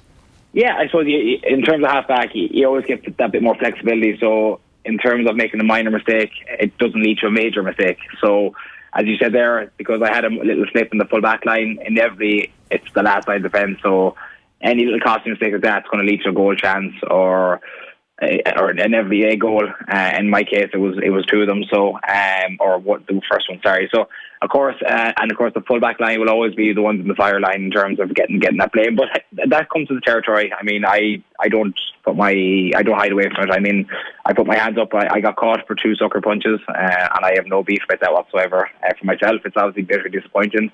But sometimes you just have to give credit to your direct opponent, and when he gets the better of you, so be it. You have to accept that. It's part and parcel of GAA. I mean, we always can't go out and get the better of our man, unfortunately, as much as we love to. And much as I pride myself in trying to mark the best and get one over the direct opponent, but I mean, I suppose as a full-back, it's never going to happen once or twice where you're just going to get caught for a couple of sucker punches. And then it's how we react. And unfortunately, in our case, we just couldn't react because I suppose the game was up at that stage. So that's disappointing for myself, and that's something I had to go away and think about it and work on myself. But again, you have to give massive credit to the guys that I was marking. They give Conor O'Callaghan them opportunities to take 2 goals, and I can just say fair play. It's when you talk about that, when you look at the Kerry defenders, when you look at the possible matchups this weekend, it is hard to come up with a matchup for every single Dublin forward that you can actually give Kerry some sort of chance in. What way are you thinking on that front? Like, who picks up Con, who picks up Mannion? Well, obviously, probably Thomas Sullivan's been their probably best man marker this year. You know, I've seen a couple of stats about him in the last couple of weeks, and we obviously identified him as one of their best ball players and defenders when we played Kerry and Killarney. So I imagine he would be detailed to like probably Mannion maybe, or even Con, one other. And then obviously looks there, whether it be Jason Foley, Tyg Morley to pick up the other. These are the questions that we're going to be asked. Obviously, Thomas Sullivan will be their key marker to mark on their best forward. Paul Murphy, another brilliant defender, will they put him inside to pick up one of them, or do you take away from his game? And, obviously, he's very good going forward, very good on the ball as well. So, they're going to put him on Kilkenny, which would be a great matchup as well to watch. And then, obviously, the biggest one for Kerry, for me, is who marks Brian Fenton. Do you put David Moore in there and take away from his game and just track or tag Brian Fenton? Or do you give him a bit more of a free licence and put Jack Barry or Jeremy O'Connor on Fenton and hopefully they can do enough of a job to negate his influence in the game? So, but then obviously up front, the biggest question I'd have as well for Kerry is how they utilise Stephen O'Brien. Obviously Stephen O'Brien is probably player of the year for him at the moment, and he's demonstrated that from minute one of championship up to now. So, did they put him on Jack McCaffrey and hopefully put him on the back foot? Or I suppose did they push Gavin White in that role again and tag McCaffrey? That's going to be a big question for Kerry, and I suppose that's going to be one of the big questions during in the next 2 or 3 days of how they want to get their matchups right. I think it's going to be a fantastic game in terms of some of the matchups. You're looking at some of the best players in the country the weekend, and obviously Kerry's inside line in terms of Clifford and Geaney. Dublin are going to have a lot of their hands full trying to mark those two as well. So you're going to have absolutely brilliant matchups on Sunday. And I think the game is really going to live up to its billing as the best in this year. I get the sense you're tipping Dublin though, so I'm going to ask you by how many, Lee? I'm tipping Dublin simply on the fact that they're going for 5. They've answered all the questions in the finals in the previous 4. For me, and I said earlier, I think Kerry have too many answers or too many solutions to come up with in the 3 weeks. I think they have one of the best forward lines out there, absolutely. And we found that out in the Super 8 game where the Taurus Thunders all together in terms of their movement. But I just think Dublin have too much experience, too much coming off the bench. Just their overall game, it can be frightful at times. And again, from playing both of them this year, I think Dublin probably by 4, 5, 6, pulling up towards the end, maybe in the last 50 minutes where they pull up with that there. But I think it's going to be, I think Kerry are going to just go full-blooded for it. For the first 50, I just think Dublin just have too much gas and too much in reserve to let the lead slip. So probably Dublin by 4 or 5 for me. Lee, really appreciate you taking the time this morning. It's been great chatting to you. Thanks, Minnie, for taking the call. Thanks, guys. Appreciate it. Thank you very much. Lee Keegan there on the line this morning. Great honesty about what happened in the All-Ireland football semi-final. We will get Colm Nally in just a moment, but I should say the Drive for 5 specialist taking over OTB Sports Radio all day from 7 a.m. to midnight with build up to the All-Ireland football final. It's all with thanks to Tech 7. Simply tech it and leave it. Right, here's Mossy Quinn telling OTB AM what it's like to play alongside Diarmuid Connolly.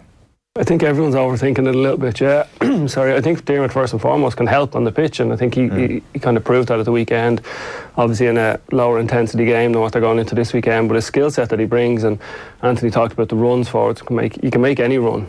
As in, you don't have to, sometimes when you're inside and you're looking at the person out the pitch, you kind of have to make your run based on their skill set. So if a certain player's coming, like Jack's strength is carrying the ball, he's a good kick passer, but he's a brilliant ball carrier. Whereas with Diarmuid, if he has the ball in his hand, you can make any run, and generally he looks for the most dangerous one. So as an inside forward, if you're going to show, instead of having to maybe show out to the stand side so it can be popped in front, I can go a yard here and then cut back, and he's going to look for that, and we've a goal chance on, So I think he brings that element to the game. I also think if you look at it, like Mayo a couple of years ago when he came on at half time, they had Keegan detailed to Kieran Kilkenny. They didn't change that, so I don't know. It'll be interesting to see a different management team back again this year, whether they change it, but I think he's a serious option going forward. Yeah, Mossy Quinn talking about the greatness of Diarmuid Connolly there on OTB AM a little while back. I'm delighted to say now that we've got Meath coach Colm Nally in studio with us. You're very welcome back, Colm. How are you? Not too bad, thanks. We might start with your season overall, because when we talk about this Sunday, you've come up against both opposition. You've come up against Kerry, you've come up against Dublin. They were obviously both defeats, but defeats in very different manners. And we'll start with the positive, which was Kerry. I presume you got a lot of hope from that going into next season. Oh, without doubt. It was brilliant. It was a great occasion to get them to Navan. And, the learning we got from us was fantastic. But in the bigger scheme of things, we got to play 4 Division 1 teams at their best in Championship, and it was a great exposure for us and great exposure for the young players of the Meath panel, because it is a predominantly young panel. So the learning of it was fantastic, you know, and even thinking back about it, it's just whetted the appetite so much for next year. Yeah, for sure. Like you look at, say, Kerry, for example, and we'll start with them, and the woes that they've had with people running through the middle has been something that's been publicised for quite some time. Cork exposed it in the Munster final, and you guys obviously identified that going to the Super 8's game.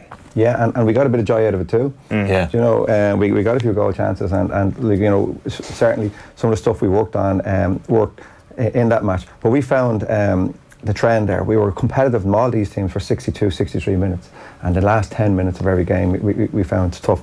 But tactically, I think, and again we're probably going to chat about it later on, I think all these teams, Kerry, Tyrone, Donegal, are all planning for Dublin, because they definitely try different things. You can see it in the games. Like they probably have, you know, a dual sort of mandate where they're preparing for Meath, but they're also preparing for Dublin. Yeah. You know, you can see this, and they have to do that. And you could see that. So I felt they were trying certain things. Like I remember the second goal that Kerry scored against us, we had defended really, really well. And we defended that well that I could hear the Meath crowd beginning to applaud the Meath players. We were. I was in the crowd that time. And the ball was being Sean O'Shea goal. Yes. And what happened was it was just a speculative ball put across. Gavin went for the ball the wrong side of him, and he just bumped him and turned. And there's the thing, the difference with the Kerry players I found on the other teams is he got a sniff of goal and he buried it. Now we had done so well. I'd say we defended for about 90 seconds. You pulled them, like Kerry had pulled Meath back across the field, and Meath had turned them over. Well, they turned them over once or twice. Yes, Kerry retrieved the ball, and the patience of the Kerry team. But there was no way we were going to concede a goal there. Like, no. We didn't look like we were going to concede a goal. We had everything right. We had set up, and it was just one moment lapse, and bang, they took that chance. Now that's the thing that's very exciting about Kerry. They have the players. You give them that opportunity, and they take it. But there's huge learning for us for that. And for instance, you can't give them a chance. You can't give them a sniff. So we gave them a sniff. They took it. We will get into the tactics more very shortly indeed, but one of the key components of this Kerry setup, and I think he got more publicity when he left a couple of years ago, was Donny Buckley, and you know Donny quite well. What exactly is the Donny Buckley stamp on a Gaelic football team? Well, I was talking to Tommy outside earlier on about this lovely phrase that I'm beginning to see an awful lot in coaching. It's called skill pollination. And what skill pollination is that every player is highly skilled, that they can play in different positions. And Dublin have it and always have had it. And what I mean by that is Paul Mannion is an expert tackler back in his defence. Phil McMahon will score points. Dublin or Kerry are getting that, and that's down to Donny Buckley. Donny Buckley is a coach that, you know, there's loads of different types of coaches. He's predominantly a skills coach, so he'll upskill a player, he'll increase a player's skill set, and he's also a tactical coach, where he will tactically have the team ready. So he has huge input on this team, and you can see it in him. And we played him in action in a challenge match in Killarney. We went ready for a training weekend. We played them in a challenge match. Now at that stage, you didn't know what way the fixtures were going to go, but you could see what they were trying in training in the challenge match. We learnt loads from it, right? And we actually took it in their prep, but like you could see an awful lot of stuff that they were doing in training. What exactly was it? Okay, some of the stuff they were talking about, right? The terminology, like again, as a coach, you're kind of a magpie. You're always trying to learn and rob from people, right, and put your own little take on it. But they were insisting on this thing. They kept shouting this word trailer, right? And the more and more we looked at it was every single ball that went into David Clifford and whatever, they were getting fellas running off them. They were the trailers. They were to come in hard and collect the ball off them. Or vice versa, every fella that ran into a tackle had to have a trailer behind them. That's really interesting, you know. And I know, like as I said, you just kind of get this sense, like they were preparing for bigger things in that. Now, Kerry have had a fantastic season. People are forgetting, like they were beaten in the National League final. They won Munster. Like they haven't been beaten in the Championship. They've drawn one match in the Championship. So, I mean, you really have the two best teams in the country in the All-Ireland final that you want. But they are improving all the time. Probably jumping ahead of myself here, but I think they will be the team to teach on Dublin, but it won't be this year. But I would say deep down they are thrilled with the season they're after having. They had a fantastic season, but you could see in that match what they were working on. They were working on setting in traps. They were trying to add physicality to their game. Now, that's another issue. I was thinking to myself on the way up here, we played Carlow, Offaly and Laois in the Leinster Championship, and then we played Dublin, and then we played Clare, and then we went into the Super 8s, and the 4 Division 1 teams taught us a lesson in game management, in the dark arts, in all that sort of stuff, where the other teams haven't got that, and neither had we. So again, the phrase I always use is like, is we're writing checks, right, and we haven't got the experience to catch them. But we're learning all the time in that. But we were taught so much in them 4 games. But Kerry, you could see in that training match, were trying so many things, not for us, there's a lot there I want to follow up on in just a moment. Just to let you know that our polls are still running online. It's part of our Drive for Five special, of course. We're picking the best Kerry or Dublin players from the past 25 years. There's Group A, for example, with Colm Cooper, as you can imagine, leading the way. You've got Brian Fenton dominating his group, which is Group B. Stephen Cluxon and Tomas O'Shea look set to go through to the last 16. You've got Darragh O'Shea atop his group, which is Group D. Group E, then, you've got Mark O'Shea and Bernard Brogan looking set to go through. Seamus Moynihan topping the poll in Group F so far. Declan O'Sullivan and Diarmuid Connolly also look like they're going to progress. And then you've got Maurice Fitzgerald atop Group H. We will be going to the results of that and going through the last 16 encounters in the next 20-25 minutes. Just a reminder, the Drive for Five special is taking over OTB Sports Radio all day from 7 a.m. to midnight with build up to the All-Ireland football final. It's all with thanks to Tech7. Simply tech it and leave it. Right, Colm, you mentioned you learned a lot in terms of the dark arts from the top counties there. Talk to us about that. Okay, well, the blocking of runs, you might think that's sort of, sure, every team does that, but they don't do it. There's an art in doing it, and there's a way of doing it, and it's where you do it, the position of the team. One thing we noticed about Dublin is, and again, like, I don't want to get into this crack. I love this, like, I mean, what we want to do is see what we can take out of it, to learn from it. Dublin are everybody's in awe of them. Right, they're in awe of them, and I find this fascinating. Right, the second the bus pulls into Croke Park, the shirts are only short of bound to them. Okay, they can come out of the pitch when they want. They have their own set of rules as such. It's home. Yeah, one thing that was really annoying me now, right, and I know this is, I'm being pedantic here, right, is the officials, or even the sideline, the linesmen, whatever they'd say to the Jack, hold on there for a minute, Kieran, just wait a second, Meath, number 7, wait, whatever, they used the names of the Dublin players, didn't use the name of the Meath players, and that was I thought that was a little bit, put us in the back foot. One of the things we noticed, right, is they have a brilliant tactic, Dublin have, and Kerry were doing this as well. Once there's a stoppage in play, the players are in around the ref and they're saying, do you mind if I ask you a question? What did I do wrong the last time there? Did you think I overcarried, or did you? But it's all games, it's all gamesmanship, it's all managing players, and that, where we were kind of probably going in and saying, what the hell was that? So again, we were picking up loads of that thing, saying that's not how you address the official. Now you might think that's common knowledge, but when your emotions are all over the place, it's very hard to control your emotions to get that. And what you're doing there is you're befriending him during the game. Sure, yeah. Right, now that won't really make a difference only for when there's a 50-50 call. You're going to say, he's nicer to me, I give it to him. Now, these are little fractions, but there's so much of that sort of stuff. We had a great crack with Jason Sherlock is in and out of the pitch all the time, right? And he's taking up positions to block sort of spaces for kickouts, right? Yeah. Now, Tommy Griffin and Carl Lacey, they played afterwards when we played in the Super 8s match in Croke Park against Mayo. Kerry played Donegal, and they clashed coming off the field, right? And they both got banned for 8 weeks. Right? Now, nobody heard about that, but it was rescinded the night before Kerry played Meath, so Tommy Griffin was allowed on the pitch. Oh, really? So we had earmarked this, and we were telling our runner, Tommy, Donald Curtis, you got to get in every time, he's got to get in, and we were trying to do all that sort of stuff.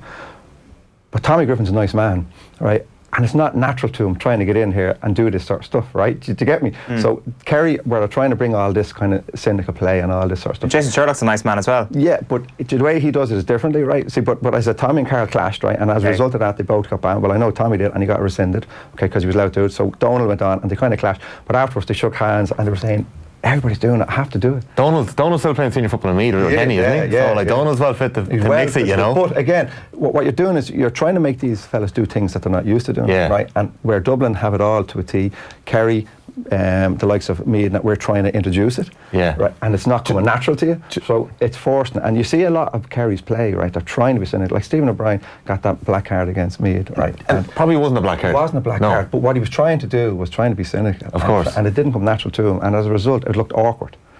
And that's how he picked up the black card, and it was properly rescinded, right? Well, Dublin have mastered the dark arts, and like without doubt, Mayo for the last 3 or 4 years are probably number 2. I'll give you a good example. In that Dublin Meath game, I was sitting in the QTech stand, and I was surrounded by a couple of Meath Dublin supporters. I got it ripped out of me for about 10 minutes. I lost the head with, I think it was Johnny Small, pulling down Kenny and O'Sullivan, and the linesman was right beside it. But we're going to see that. That's going to be chaos this weekend. We're going to see that all over the place this weekend. Here, it's well documented that we scored 4 points that day, but we really had a good performance, right? And if you really analyse it, there was loads and loads for us to take out of that. But our very first free kick, Jack McCarthy spent 30 seconds tying his lace right in front of Ben Brennan.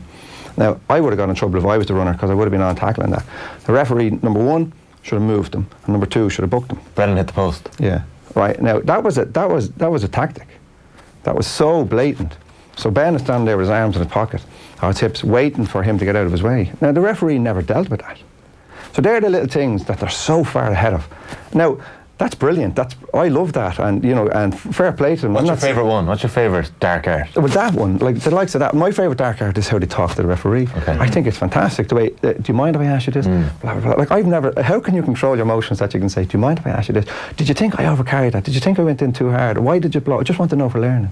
This sort of stuff. I've heard that the phrase deliberate infraction has been used by players towards the referee, that the rule book has been swallowed, and like obviously that's what other teams need to get to rather than complaining about this. And this is the point I'm making. I'm not complaining about this. I'm kind of a tipping my hat to it and saying, right, we need to take what we can from that. And look, we can't replicate that, because then it's not ours. But you have to take the bits that you can from it. Teams like, for Meath, example, like Meath are going to play 10 Division 1 teams between this summer and the end of next March. Yeah. They haven't played 10 Division 1 teams in the last decade. Absolutely. So like it's been a lost decade for Meath football. So for teams like Meath, they need that, because you're not, as you said, you're not getting it against the Division 2 or 3 teams.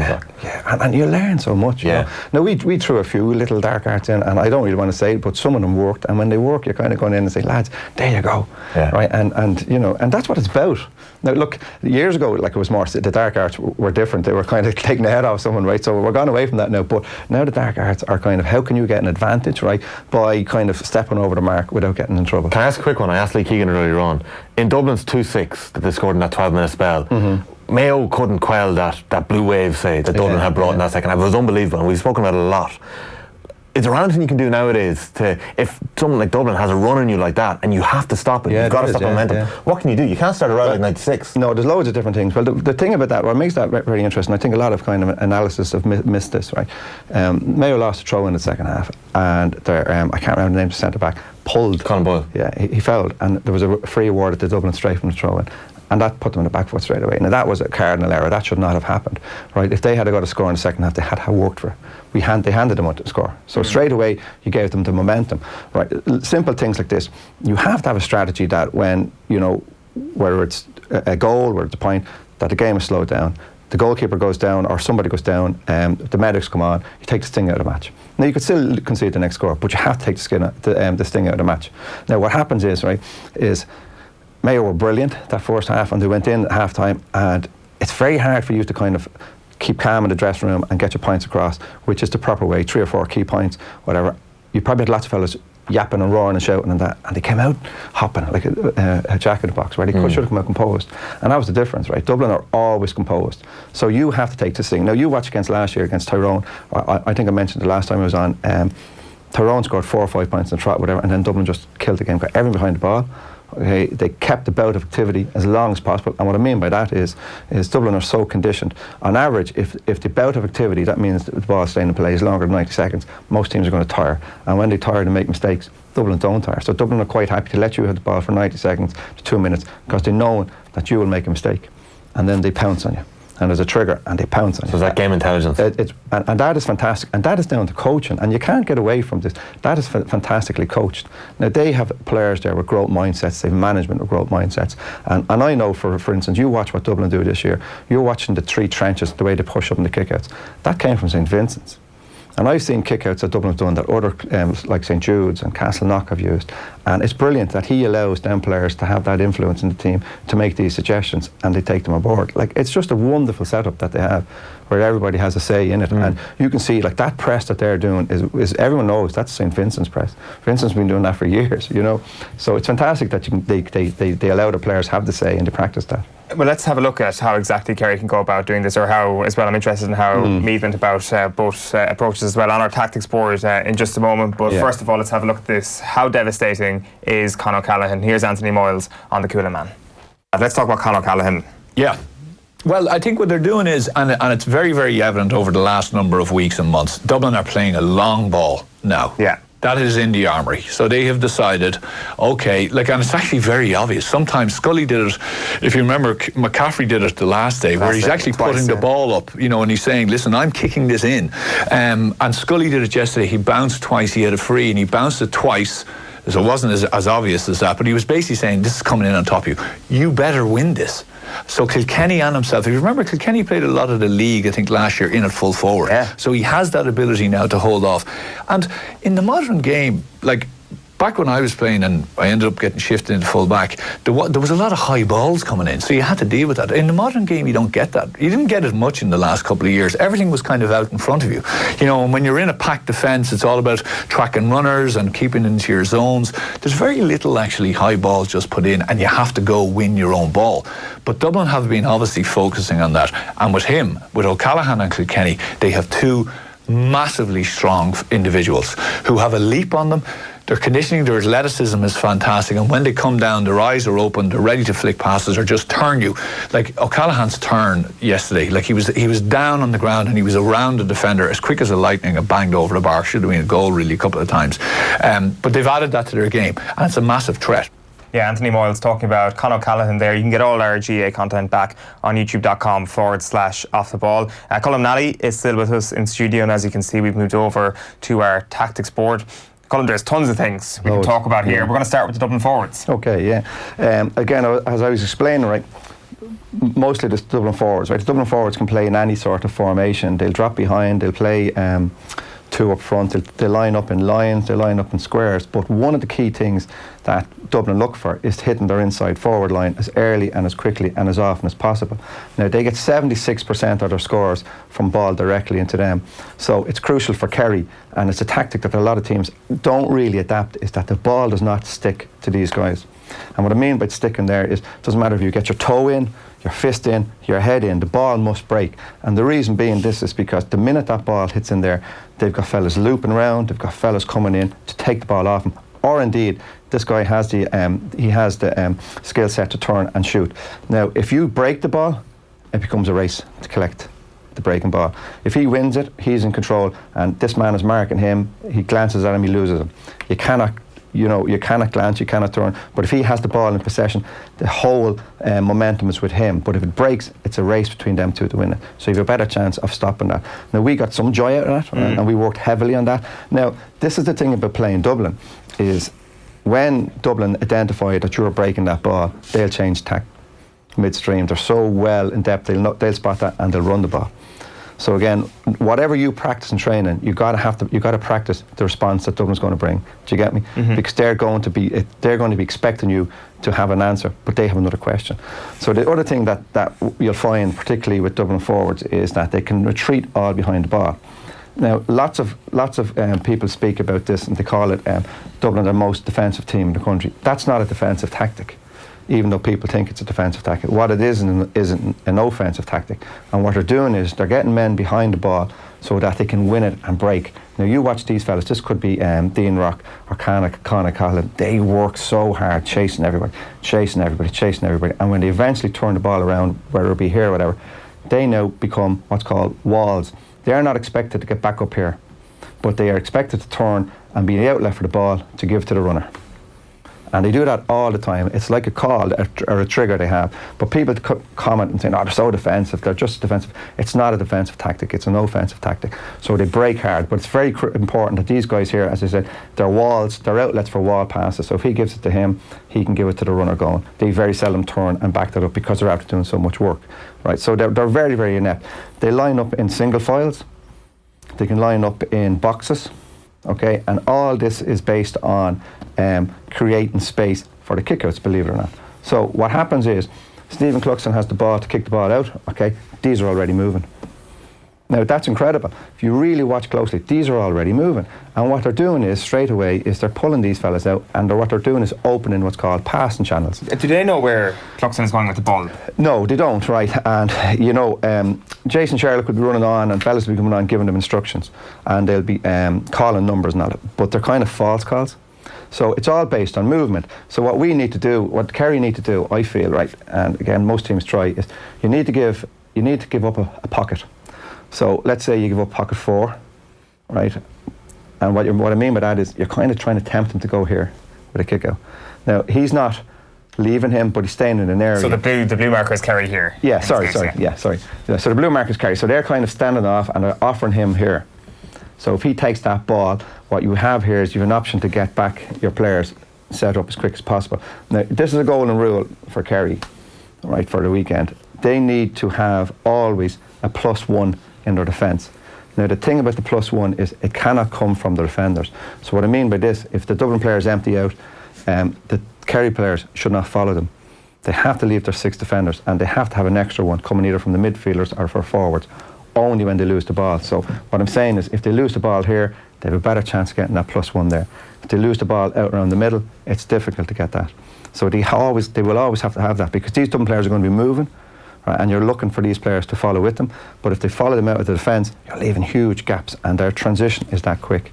So that's interesting that you use the phrase +1 rather than a sweeper, because that's what you'd initially say. So that +1 sits in front of the 6 backs. Yeah, well, look, what you're trying to do is this. If you can imagine, right, probably difficult to see, if you can imagine an hourglass going like this, like that. So you've got 2 V's in front of each goal. So when Kerry are defending, they have to fill that hourglass with as many bodies as possible. When they're attacking, they have to get as much space.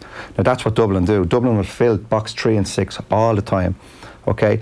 And what they try to do is... Box 3 and 6 being the 2 central positions, the 3 and the 6 jersey. And they will have heavy presence there, and they'll fill that in there. So what happens is, right, you're trying to create space one end and condense space the other end. So if you can imagine the hourglass, so it varies as you attack. So if you're attacking, you're trying to create space. But Dublin start moving earlier than any other team. As soon as Stephen Cluxon puts the ball out, the forwards are moving. As soon as the ball's in the middle for the throw-in, you watch them forwards moving. Alex Niall Scully hanging the sideline. Okay, all time of the runs coming in, the guys crisscrossing. Jack McCaffrey might get that ball, and Jack McCaffrey might pass it, and then Jack just bombs up the field. And what he does by coming in here, right, is he just takes a player following him, he creates a gap. They're all about looking for space and a gap in it. And when he comes in, he has to empty out and fill in. So what he's doing is he comes in at an arch and he gets out. They're watching Con or Callan, Dean Rock or whoever Kieran Kenny make that run, and then they fill in.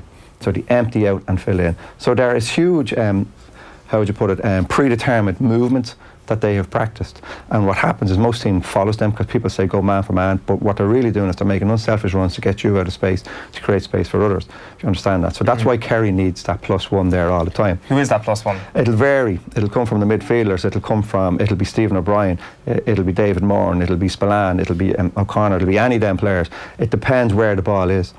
Now, it's very, very important that they always have that, right? Because these guys are creating the space, and if they create the space, these lads have to fill it in their box 6 and 3. Do you get me? So if a point is a good score against Dublin, if you can get that into your head, a point's a good score against Dublin, always keeps you in the mix, in the loop.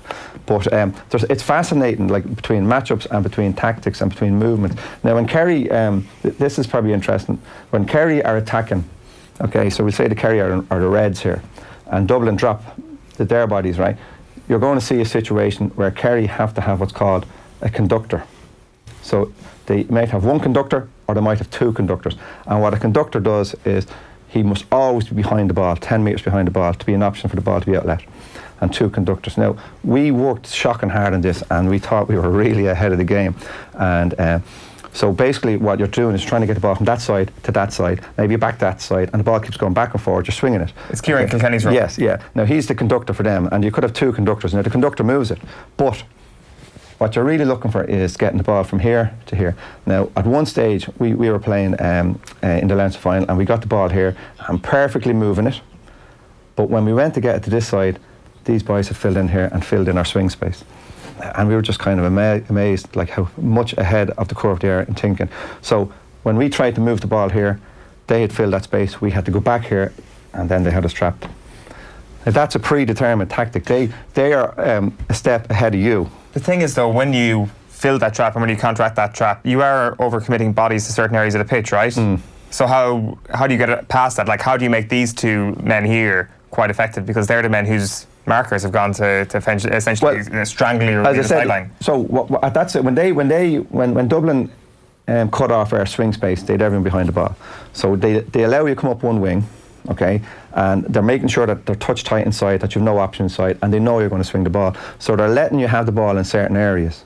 Okay, and then they're slyly filling in other areas. So they know that you're going to try to swing the ball to open them up. And then when you come over here to swing and see that option's gone, these guys have sensed it and they're pushing up and they're kind of surrounding you. Okay, so everyone's getting around you, and they tackle the number on your back. Okay, so this is very important. So you're wearing number 16 or whatever on your back, that's where they go to. Because if you go to the back of the man, he can't turn left or right because you're behind him. So you're cutting out that option, right? Now, they're not tackling you, but they're just right behind you. And that's a tactic of theirs. Go to the number on their jersey, especially when they're trying to stop you swinging. Do you understand? Right, so you have the ball, so they're right behind you. Right, you sense him behind you, can't go, he has your snooker, So they're not going into the side to dispossess you immediately? No. And what happens then is you either overcarry it, you end up just having to kick the ball off his knees, but you concede possession. Yeah. You know, and it's really, really strong. Now, this is where Kerry, again, this is probably all over the place, but Kerry then have to have their breakers and their swingers. So if they get a chance to run at them, they have to get fellas off their shoulder. Now, this is very interesting, right? And I'm a big believer in this, and we try to preach this. So it doesn't matter what Dublin bring back there, you can't have more than 7 inside the 65. So if I put more players in there... 7 offensive players. Yeah, look what happens. They're going nowhere. So that's where your empty out comes and fills in. So he goes out, he fills in, and they're constantly coming around and acting as conductors. But if you have more than 7 inside the 65, that's what Dublin want. Now, there's 2 things with that one, right? If you have more than 7 in there, you're condensing the space, you're making it hard to create space, and they've lots of bodies there, but you're wide open at the back. You've too many committed. But that's the primary reason, because when you said 7 only, I thought to myself, well, it just gets a bit congested in there, but actually it's more of a precaution for the break that Dublin can Now, execute. But this 7, right, this is the key to the 7. They're not static. They're getting out of it, and someone else is replacing them. They're getting out of it, and by doing that, you're hoping that one of the players will follow you. Now, this will happen for certain, right? We're nearly sure of this. Dublin will man-mark 3 Kerry forwards. Now, you won't know which 3 will be until 5 or 6 minutes into the game. So that's where the Kerry backroom team will be up in the stands, and they'll be contacting Peter Keenan and saying, A, B and C has been marked. Now, we can guess who the 3 will be, and you might not be right. So obviously, probably David Clifford will be one. Okay, Geaney might be another, but they might mark then Sean O'Shea. Right, or they might mark O'Brien, you don't know, but they will man mark. So what I mean by man mark is they're told, go out and stop him play. Now that's where you have a chance to get joy, because even though you don't want to do this, but if David Clifford is the one that's man marked, if David Clifford shows hard for the ball, his marker goes with him, and there's your space. If David Clifford doesn't go hard for the ball and is making a dummy run, he knows, the Dublin player knows, and won't vacate that space. Okay, so they let him get the ball and they let the lads deal with him. So the hard running needs to be done by the men who are being tightest marked by Dublin. Yeah. Now, what you're talking about is real-time tactics. So you're talking about the guys in the stand. Or the players on the pitch having the understanding. Now, here's the thing that the Dublin have a march on everybody else. They suss that out straight away. Where the other teams, we're not at that, well, I don't know about Kerry, but I know lots of other teams aren't at that stage yet. They're the runner coming on and saying, right, it's you. So again, you know, right, this is a tactic. 3 of us are going to be man marked, and when that happened, we've done a lot of work on that, right? So we had to get the word out. It's you, so you've got to make them hard runs, and by showing really hard for the ball, be it centre forward, whatever, little pockets of space opens up, and that's what you have to identify and try to win. Now it's all based on primary possession. If you can win your primary possession and kickouts, well then this really doesn't come into play. But if it's slow and cumbersome build up, that's what you're going to face. Who's going to win on Sunday? I think Dublin will win. I think they'll win convincingly, but it won't be the last 10 minutes. Convincingly being 7-8 points? Yeah, 5, 6, 7. One final question. It's going to be something that'll pop up tactically throughout the day. We didn't get to today. Tommy Walsh, should he start for Kerry? I'd start him, and I'll tell you why I'd start him, because I think they have to bring something different to the field. Now, I wouldn't use him all the time in terms of long ball, only when I can. Like, if you have that condensed area, it's no point using him, right, because they'll gobble him up. But if you can get him in isolation, in terms of in the hourglass with 3 or 4 players, I'd use him all the time. Good stuff, Colm. Thanks many for popping in. What's the name of your coaching book again, if anybody wants to check it out? It's gone. It's just Colm Nally coaching manual. Yeah, it's completely sold out. Yeah. Completely sold out. So you've got your YouTube channel as well. Though. What's the name of the YouTube channel? Yeah, it's just under my name. Yeah. Good stuff. So you can check out Colm Nally on YouTube. Some fantastic coaching insights there. Hopefully brilliant insight for you at home today. It was certainly brilliant for me. Thanks a million for popping in, Colm. The Drive for 5 special, of course, is taking over OTB Sports Radio all day from 7 a.m. to midnight with build up to the All-Ireland Football Final. It's all with thanks to Tech 7. Simply tech it and leave it. Right, so Maura Trasny-Callig is standing outside. She's going to pop in to take over in a few minutes. If you're watching on YouTube, this stream will end and a new one will launch in just a few moments. Chat to you then. Are there any areas that you think Mayo can get at Dublin at the weekend? I think the one thing Dublin I found as well from playing against Dublin is they give you ample opportunity to get scores off. It's just they're so efficient in their attack the other side. Like last year in the semi-final, we left behind us, I'd say 1-7 before half time, and we went in 2 points down, and that's missed the penalty. I think we missed 45 after it, and then there was 3 or 4 or 5 maybe easy enough point chances that if we'd taken. Did you leave them behind you because it was Dublin? Because this was maybe the question over Meath as well in the Leinster final. Meath kicked a ridiculous amount of wides. But would you have kicked those wides against any other side? I know you're saying they give you the chances, but is there something that it's Dublin, it's just the psyche, there's an extra pressure on yourself, you're kicking it a half a second quicker than you should?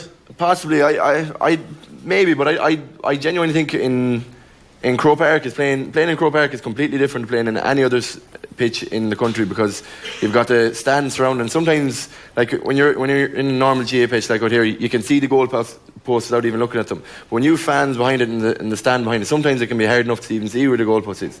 And then you take that second to look up, next thing you're closed down. But it's like I remember standing full forward, looking down the other side, and it must have been, I'd say there was 30 minutes gone in that game before Dublin kicked the wide. And it was non-stop. They were shooting, they were scoring, and we were getting chances and we weren't taking them. It was kind of demoralising in that aspect that we weren't taking them. But it's like, again, it goes down to the practices of the surroundings that you're playing in, week out. But I definitely think Mayo will get plenty of opportunities, and they have great kick passes of the ball that they can get the ball in fast. They can do enough damage inside. OTB